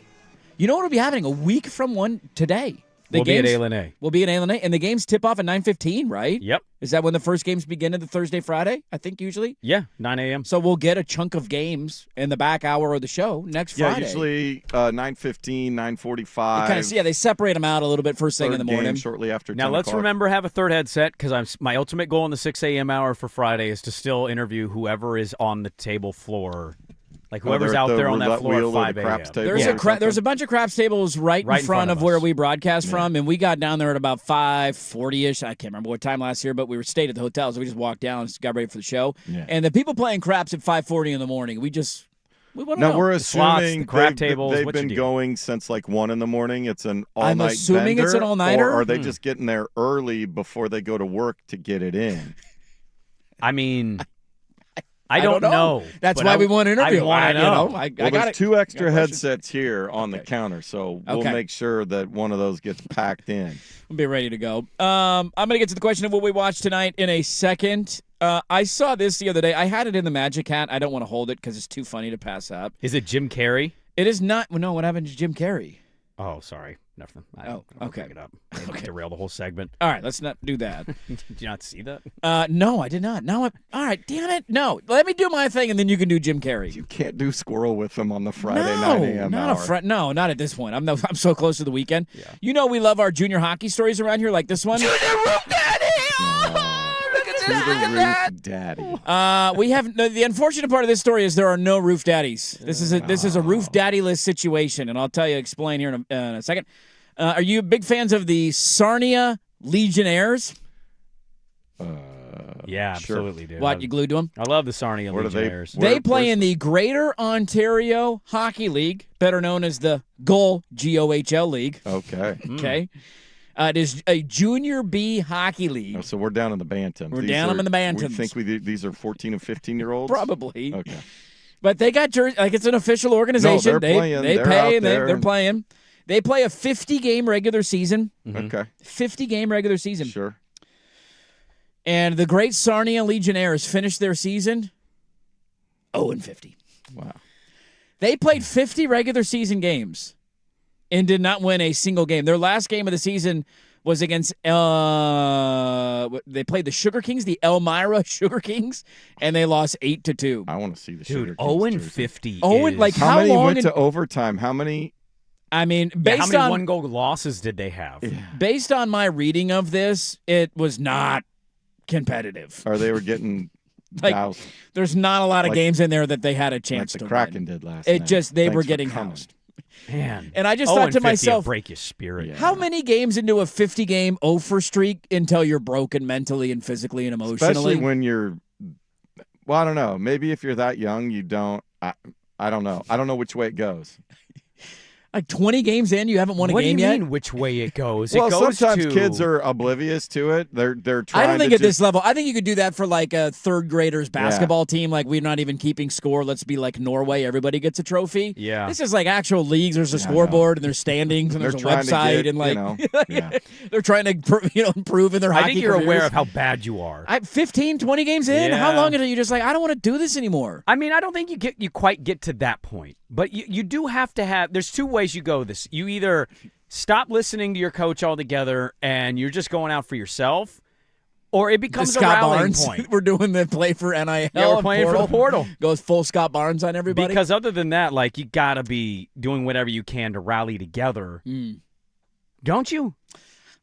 0-50? I think I would mentally give up 20, 25 games into the season. You get halfway through, I would give up any hope we're ever going to win a game. The second we would give up a goal in any game, I would mentally just give up. Like, Good Lord. Here we go. How many times, too, do you think they got the blue ball tease of, like, they took a 2-0 lead in the second period? Here we go, guys. This is the night. And then they give up 3 of these like in the third. That was our chance. So I saw that. I was in my Magic Hat. I wanted to pass on. 0-50 is remarkable. Also, credit to them, because if you go like, at 50 games, would it be like 18 and 32? Nobody's going to remember that last place finish. 0-50. Oh yeah. I mean, I hate to tell you this, but we'll remember you. I'm fairly confident that in high school, from freshman year to senior year, we went 0 We did my junior year. So that's football. 0 for 48. You never won a game? Park Rose varsity was not a single one in 4 years. Dirt bad. We were down bad. You didn't even play like Woodburn one time? I think when we came into high school, somebody told us that we were on like a 5-year losing streak. Wow. Park Rose should never have been Rose at the 4A level. Yeah, that's who. No, they shouldn't have. They should have been a 3A school the whole time, and when they reclassified and they To 6A, readjusted, they should have been 5A, look at the basketball team. Yeah. They're good. They're in the semis of each, or finals? Semis. I think it's the semis today. Semis today. So they're in the semis But that's of my each. point is, like, look, Park Rose has a chance to win state because they're at the right level. Yeah. When you're in the wrong level, and that's what these hockey guys are experiencing. They need to be in Rose they need to be in the is C taking on League, not the B League. Centennial, Summit, and Crook County. That's the 5A. They're down at Linfield. Is it both men and women's or just men? Boys and girls together. They're both in there, right? In the semis? Am I correct on that? Think so. I know Benson is. The Park but Rose that's a girls higher- team being in the state semis would be quite a leap because a couple years let ago my me buddy look. coached them and they weren't very good. My junior year, we went 5A 0-9, and I remember in girls. football, and I remember having games just like we didn't even. Just No, the 5A knew. girls are not. Okay. Showing up, you're like, we're gonna get absolutely murdered today. I mean, that was the tough thing is when you're getting beat constantly, you have no hope. You're a loser. Yeah, you have know a you're a feeling. loser. You know it. Yeah. Yeah. You wear it. Let me ask this quickly: are we going to watch tonight? Let's be honest, in the trust tree for a moment. What? The Utah Jazz are in town. No. Okay. I mean, what are we watching for? Because the Blazers win, so we get to say they won on a Friday. Well, they also play on Sunday, I and might so go to the a movie tonight. The topic on Monday will probably more so be the game to start the road trip in Philadelphia. That's where they're at on Well, they Sunday. got a real chance here to win 4 in a row. Philadelphia is banged up. They've been terrible. You have the Jazz tonight, Philadelphia, Brooklyn, Indiana. Tanking teams. Those are all worst teams. Is everybody in going to be out? Is they all out for Philly on Sunday, or like expected? Edge comes playing. Okay, so but George is still suspended. Maxey got hurt. He's out a few weeks, and Joel Embiid's hurt again. Yeah, shocking. What? So Philadelphia has been sinking like a stone. They're in the play-in. Okay, I just want to make sure we're in the trust tree. I'm like, dude, it's a Friday night. The Jazz. I just don't. No, I'm not. I'll see the score. Yeah, I'll check. And I'm like, cool. They're handling their business. Yeah. I will be more partaking. I'll be keeping an eye on the World Baseball Classic. Yeah. We got that tonight. Quarterfinals tonight. College basketball. I will be Tournaments here. roll. It is the Thorns season opening game. We're getting thorny. We're getting thorny We're tonight. getting thorny. Love it. That's on the road. Announcing that? Is that announced? I don't know, but we're broadcasting a game on KNRK. Hey, KNRK. So can we say we're now the home of the? That I don't know. The home of the home? That's not my department. My department is to get the thing on the air. That's my department. Can we? I don't know. Nobody's told me yes. So we're no, airing this. it, but we're not announcing it? Again. Home of the home. Can we say it, or can I finish my sentence? I don't know. Are we home of the home? Brand man will be in on. Can we just give one of those Home of the Thorns as a drop? That needs to be a drop. I don't want to get in trouble after get off the air. Like, you weren't actually supposed to announce. We got to wait till Monday. What the hell is the matter with you? We had a big thing ready. I've had it in some updates. We had a big read for the Timbers. We home of the home. I just want to say it. I need that as a drop. I just want to say we're the home of. Home of. Soccer, So we got baby. that. Sophia Wilson now. Yes. She's back. Yeah. Well, she was coming back, but yeah. Michael Wilson, her husband, superstar couple. Yes, it is. What's so funny? Nothing is funny. I'm going to get to our parlay of the weekend, or my parlay of the Your weekend parlay. coming up next. I got to lay money on this too. I mean, you can if you want to. You can see if you like my my line of thinking here. So I'll lay that out for you coming Is your up. Sprague and line luck carried over? Because I don't know if I'm with you. No, it's hopefully not. If it does, then I'm screwed, man. The first one's going to lose. I just cashed a bet, actually. Did you? My over of Boston and San Antonio win totals for the season parlay. Ooh, My only moneymaker excellent. lately has been gambling against the Blazers when they've had lead in games. I gambled. They had a lead early in Houston, and I took the Rockets To come back. active line minus 3.5, and Yeah, then I they're live 14 bet and the a Hornets. half point favorites. That's a bit high for my blood. By the way, I had the line the other day. When Scoot hit the half-court heave, they were up 5. The Hornets were 3.5 point favorites. His half-court buzzer beater covered the number. Ouch. I just 3 To seconds. pre-bet them, that's brutal. I moneylined them when they were Second down time by he's done 17 that or this something. season.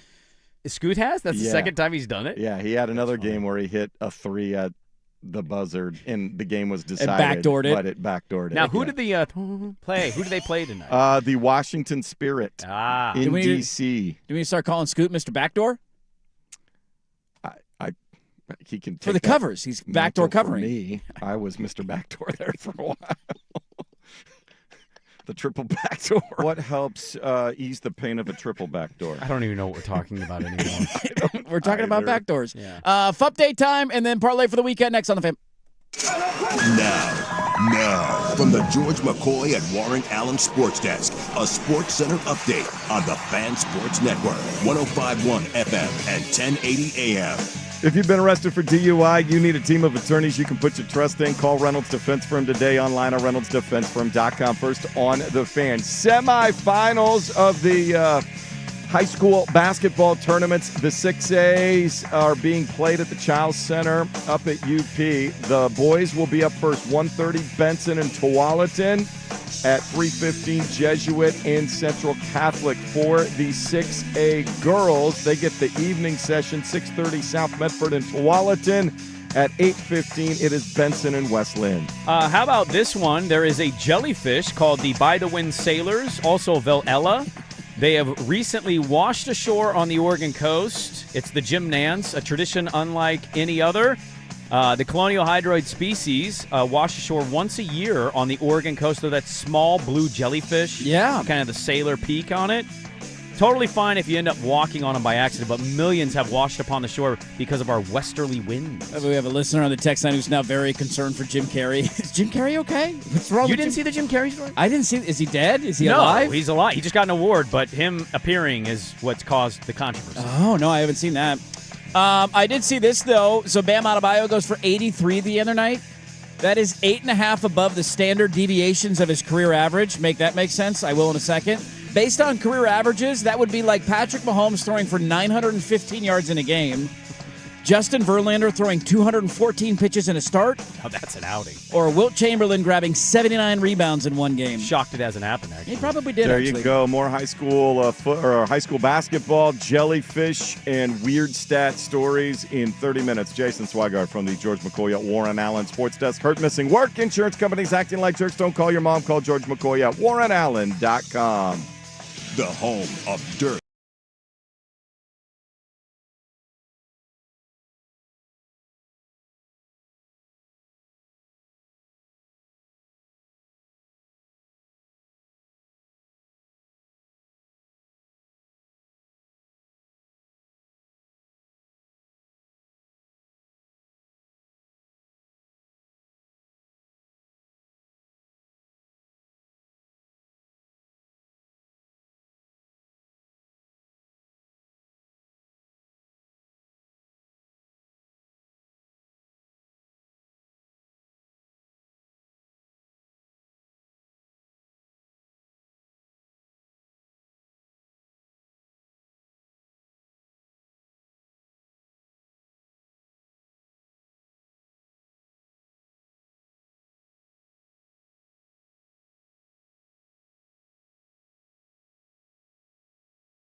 But I've been on a Neil Young kick lately. Good timing for that.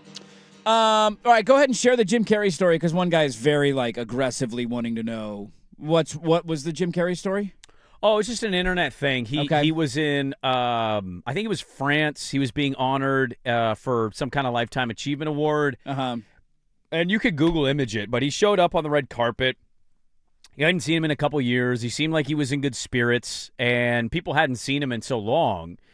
And because of the way he was acting and looked, and then when he accepted the award, by the way, I believe he spoke nothing but French. Like the entire acceptance speech is in French because I think he's moved. Okay.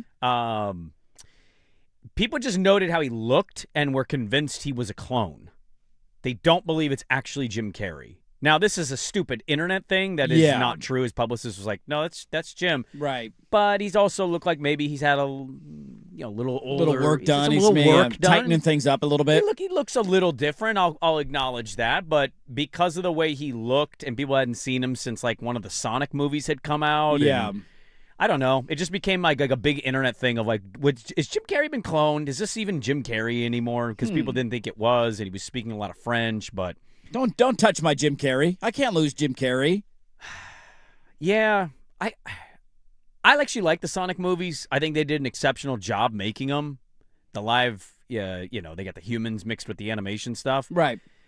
And I thought he was a good villain in it, but I really want Jim Carrey to get back to making...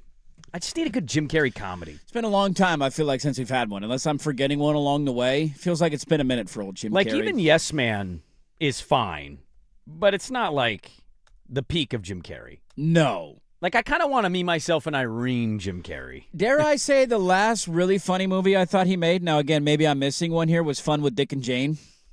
I thought that was a pretty funny... The remake is okay. Yeah. Yeah. Did they remake it? That's a remake. Oh, is it? Yeah, Fun with Dick and Jane was a long time ago? I think Swag was like 4. Somewhere around that time, that decade. Okay. But yeah, it's a remake. Okay, that's a good movie. But that's fine. Baldwin's good in it as a villain boss and all that stuff. Lose her job or stealing stuff. But like funny. His last true I almost died laughing movie is Me, Myself, and Irene. Yes, which is one of the all-time classics. One of the all-time classics. All right, you ready for the dirt parlay of the day? You ready for this? Tell me how many of these I'm going to miss, okay? Because it definitely won't hit. What helps ease the pain of a triple backdoor? Something we know about a certain player who got off to a rough start yesterday. He's not teed off yet today. Mm-hmm. What does Scotty Scheffler usually do as the tournament gets going? Comes back. Comes back? Yeah. I got Scotty Scheffler finishing in the top 10, including ties. I was going to say, I'm not going winner. No, not winner. He's even. He shot a 72. He's 9 back before he even tees off today. So maybe you never say never with Scotty. What's the top 10 odds? Is it minus money? It is minus money. Yeah, that's what you just got to toss it into the parlay. It's an ingredient into the smoothie here. What about top 5? I don't know if you could. I'm sure you can. You can get that. Yeah, go find that. I'm just gonna go top 10. Don't get aggressive here. Don't be recooking my parlay. All right, you put whatever you want in your smoothie. You I'm go just ahead. gonna give me better odds on your parlay. I got Scotty Scheffler top 10. Mm-hmm. I am laying the absolute wood tonight. They lost in embarrassing fashion, blew a 19-point, 17-point, whatever it was, lead to the Charlotte Hornets at home. The Utah Jazz are purposely trying to lose games. Denny Avdia should be in the lineup. This is the game where the Blazers, Scoot goes for 38, and you're like, oh, here he is back. Should have an opportunity to play. None of them were on the injured They are going to list. take Utah behind a woodshed and bend them over. And I am you think laying. they're going for like 150, 160 tonight? I am laying the Blazers 14.5. Okay. And last but not least, I certainly have not watched every game of it so far. I know that the Americans had to back their way into the quarterfinals. The run line on the USA-Canada game tonight is 4.5. They have an MLB pitcher on the mound. I think it's Soroka starting for them. Logan Webb starting for Team USA, which, as a Giants fan, I'm pissed. Why are you making 2 starts? Get the hell out of there. You better be careful, Soroka. Well, he can't go past. They do have pitch limits on the starters. I know. I'm taking Canada plus 4.5. The Great Britain game was pretty close. They got. They going plus 4.5? Came back late. Yeah, like Canada's outside good? of Brazil, they kicked the crap out of Brazil. But it's Brazil. Go look at Canada's run. They just beat Puerto Rico to win Pool A. Let me pull up their other games real quick. They played. Googling in. I'm just like their pitching and their defense have been pretty good throughout the run. Because I was looking through it, they beat they lost to Panama 4-3, and then their last one was beating Colombia 8-2. So they've been competitive. Yeah, I think Team USA wins tonight. I'm not saying you give me 4.5 runs. 8-4 final. I'll take it. I thought about the over, but I think I'm going to lean the plus 4.5. So that is my parlay. Scheffler top 10, Blazers 14.5, Canada run line plus 4.5, and the odds on it are plus 650. Yeah, I'm at plus 649, but I'm kind of wondering, that must be Scotty just teed off. Scotty was plus 100 for top 10 a second ago. Plus 100. And I had it at 660, and as you said that, it literally just odds changed. He might be minus money, like even money. Top 5, he's plus 2 something. Okay. But if you go top 5's 10, not a bad bet for him. He's no, going to but get top going, 10 is dude. a kind of a more of a safety bet if you think he's going to get it going. I'm with you. I'll take this. Now it's plus 657. It's gone back up. So I'm going to take it. So he must have just bogeyed. His first tee shot out of bounds. Well, there goes that one. All right. Yeah, I'll take that. I don't know anything about Canada's World Baseball Classic, but I don't know a lot. They've been competitive in all their games, and Team USA hasn't blown, they didn't blow hardly anybody out outside of Brazil. No, they got up early on Mexico, but then Mexico hung around a little bit. Scored some runs late. I just rolled with you. Okay. We'll see how it goes. Canada's it's got the Naylor twins to anchor the lineup. Which one's more likely to fail here? Probably Canada's most likely. 14.5 points is a spread in one of these games. I know. I'm laying the wood on the Blazers, which I get is a pretty foolish thing to do. What has Utah done their last 5 games? I have no idea. Couldn't tell you. You're gonna pull this up and tell me they pulled off. They've lost 2 by upsets 1 in the last week. point. Well, actually, they just beat a playoff team 2 nights ago. Dirt. Okay, here we go. Because we know they're tanking. Yes, they're terrible. They lost to the Knicks 134-117. They were up. They beat Golden State 119. Who played? 116. Who played? Sensabaugh. Filipowski. So no Steph though, right? They lost to the Bucks with Giannis playing by 14. Yeah. Right on the dot. Well, in the they Knicks beat game, Washington. they were up double digits early, and then the Knicks came back. They're 2-2 in their last 4. That means they're due for a clunker. Feel even better about it. Sure you do. Ride with me, boys. Ride into the weekend. I'm riding with Let's you. I go, got plus baby. 657. You know what we do? We spend to win. Yeah, we do. You're damn right we do, Dan. You know what else we have? Just not a lot of, but just a little bit of. I have a competition problem. God, I can't wait to get to Day next weekend. All righty, let's put a bow on this great show. Ooh, hold on, quickly. We didn't ask for them, but we still got one nonetheless. Where did this go? What?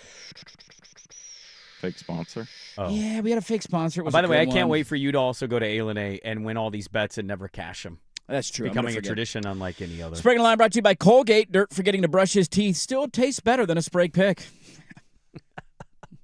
Smell the ass of a porcupine. Wrap it up on a Friday next on The Fan. The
a.m. There you go. Fist pumping your way into the weekend every single Friday. Does a Sepp Straka, Corey Connors final group do it for you Sunday? Players Championship? No, but if Shoffley can hang around and you give me one more name. Shoffley's in the mix. Corey Connors is I pretty guess Shoffley's known. top of the board now, huh? He's tied for the lead. Okay. Connors dropped. Connors is known. Straka's been on the tour for a while. Like, these aren't unknown names, but for fringe, casual, am I going to watch a little bit Sunday? Like, I think you need one more name. You get one more, and the leaderboard's fine.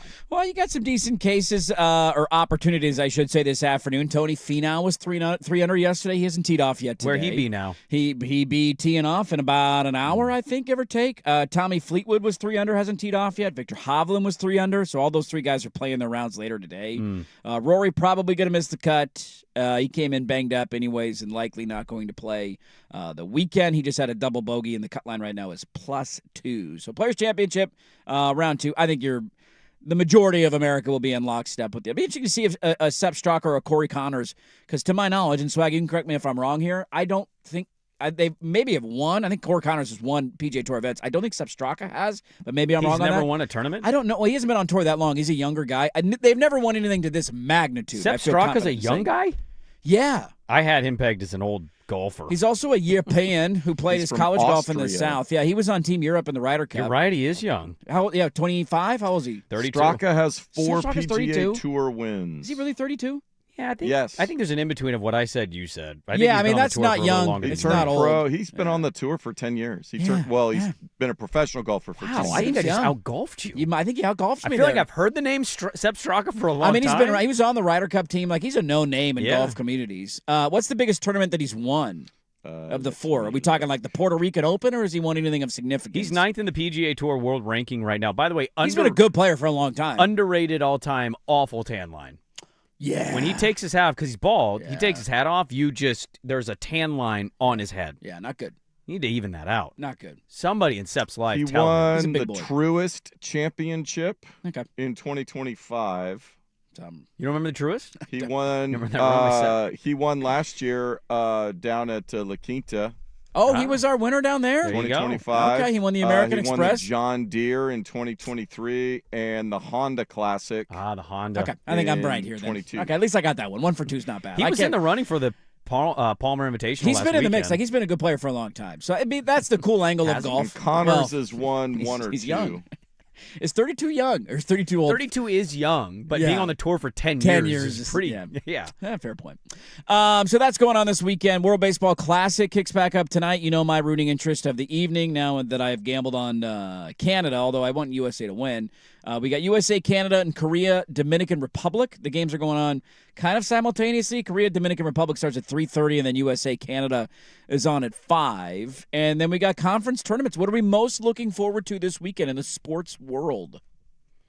Conference tournaments wrapping up. Brackets getting released on I think Sunday. the bracket's getting released on Yeah. Sunday. Okay. Finding out who's coming to Portland. Yeah, you had that list. So All who are right, the so possible... according to Joey Brackett's latest bracketology report, I keep forgetting we have the tournament this year. the 2 pods coming to Portland. He has Kansas, Tennessee, Akron, Sam Houston in 1 pod. Peterson? You could go see Peterson. So Kansas would be the 4 seed. Is Rock Tennessee going to be doing the a 5 show, seed. or is he going to be? He's got to bail and go see Kansas. I think you have to bail if Kansas is in your backyard. Could don't be you? an earlier game, too, so maybe he catches a bit of it and then heads up. Well, my brother-in-law texted me yesterday. He lives in the Tacoma area, and he's like, hey, man, you going to the games? I was thinking about coming down. And I kind of crapped all over it. But if you get Peterson, that's a good draw. Well, and the other pod would have Gonzaga as the 3 seed. Of course. they'll BYU fill that as place the up. 6 Dude, if we get seed. DeBonsa? If we get DeBonsa and Peterson. UC Irvine, and then the winner of the SMU Texas play-in. So that's little Sean Miller sweating through a jacket. That's how we're looking at it right now. So who would you rather have in town, Peterson or DeBonsa? DeBonsa, because if Peterson has a tummy ache, he won't play. A stomach ache? If he has a stomach ache, Peterson's cooked. You got to make sure he's eating healthy. He's got to get that clean food so no stomach aches And come you get on the right before the Zags. tournament. And the Zags, yeah. Zag fans will, Zag fans are going to take over the city. They will be everywhere. We went last dare time you it to was say there. something bad about them if they get drawn That was to Portland. Chet, wasn't it? Chet, that was Chet, yeah. Jalen Duren, too, right? Jalen Duren was in town. Penny in Memphis was in town. I remember Boise was here. Didn't you get hammered in a suite after one of our shows? We went. My buddy Cash got a suite. He's a big Zags guy. Swag and I went. We had a good time. Is he going to do the same thing? Because I'm in. If they go, yeah. And can I bring my brother-in-law? But when are you going to go, though? I guess you'd have to go week. We could go to weekend games. Whenever Cash gets me into a suite I with my believe brother-in-law, Portland is I'm in. Thursday and Saturday. Oh, that's perfect for us then. Saturdays, I would go Saturday. Absolutely. Because Gonzaga's not going to lose their first game, No. although they did lose to the Pilots this year. So maybe I think the Zags are a good team. I want to see them. I think this is their year. This is the year everybody's counting them out, not giving them a chance. I swear on everything. If Kansas comes here and we get a stomach ache report from Peterson, so many people are going to be pissed. That would really suck. Cash still owes me. I took him on the field for an Oregon game years ago, and he's never repaid the favor. This doesn't really count. I think you're supposed to share that stuff on Doesn't here. really count. You still owe me one. Yeah, still owe me one, buddy. People don't forget. All right, there you go. Have a great weekend, everybody. If you missed any of the show today, where's our exit music? I don't know. It's weird to not have exit music. I feel like we need to close. The Am final I too break's early? not full. Like it's about 15. Oh, I got room to breathe here. You still have a minute and a half. You haven't run me off No. yet. Well, I'm ready to get out of here. I just figured it was him. Friday. Well, we You didn't guys have doing- him all week, so I thought he was rusty still. You guys doing Pizza Friday tonight? No, I'm doing Korean short rib Friday. That sounds good. I love Korean short ribs. I chop them up with scissors, and then I drench cook them in Korean barbecue sauce for about 6 hours. That sounds delightful. And then you can air fry them and cook them real quick, or you can. Because I always grill them, but I don't like grilling them when it's raining. I don't want to clean my blacktop. Yeah. Korean throw them on a barbecue skillet? ribs You just go are- skillet them, or you No, go throw usually air fry them? Yeah, cooks them pretty quickly and efficiently. All right. Swag's going to be here all day. Sorry, buddy. Bowl white rice and Korean short ribs. Elite. 10 out of 10 every time you eat it. No complaints. That was one of the first, meat off of the bone pieces that Teddy got, and it was a really proud moment handing him one of those and, holding the bone and taking a big bite. If you leave any meat or fat on the Korean rib, I nibble which is around short, every single one of those bones. Dude, it's clean. I'm eating that bone. All of it. Give me the bone. Yeah, that's what I'm doing for dinner tonight. Well, everybody have a great weekend. I think we killed enough time there. What do you think? Delayed long enough? We love you all. Hopefully the teams win. Yeah. Good luck to the Dirt Parlay. Thanks for riding with me. We'll see how we do tonight. Get ready for next week, guys. We'll be out at A. Thursday, Friday. Friday. Brackets on Sunday. We'll fill them out on Monday. It's going to be a great weekend. Thanks for being with us. We will talk to you Monday at 6 a.m. The Firm. Harrison Meringue is next. Listen to 105.1 FM The Fan.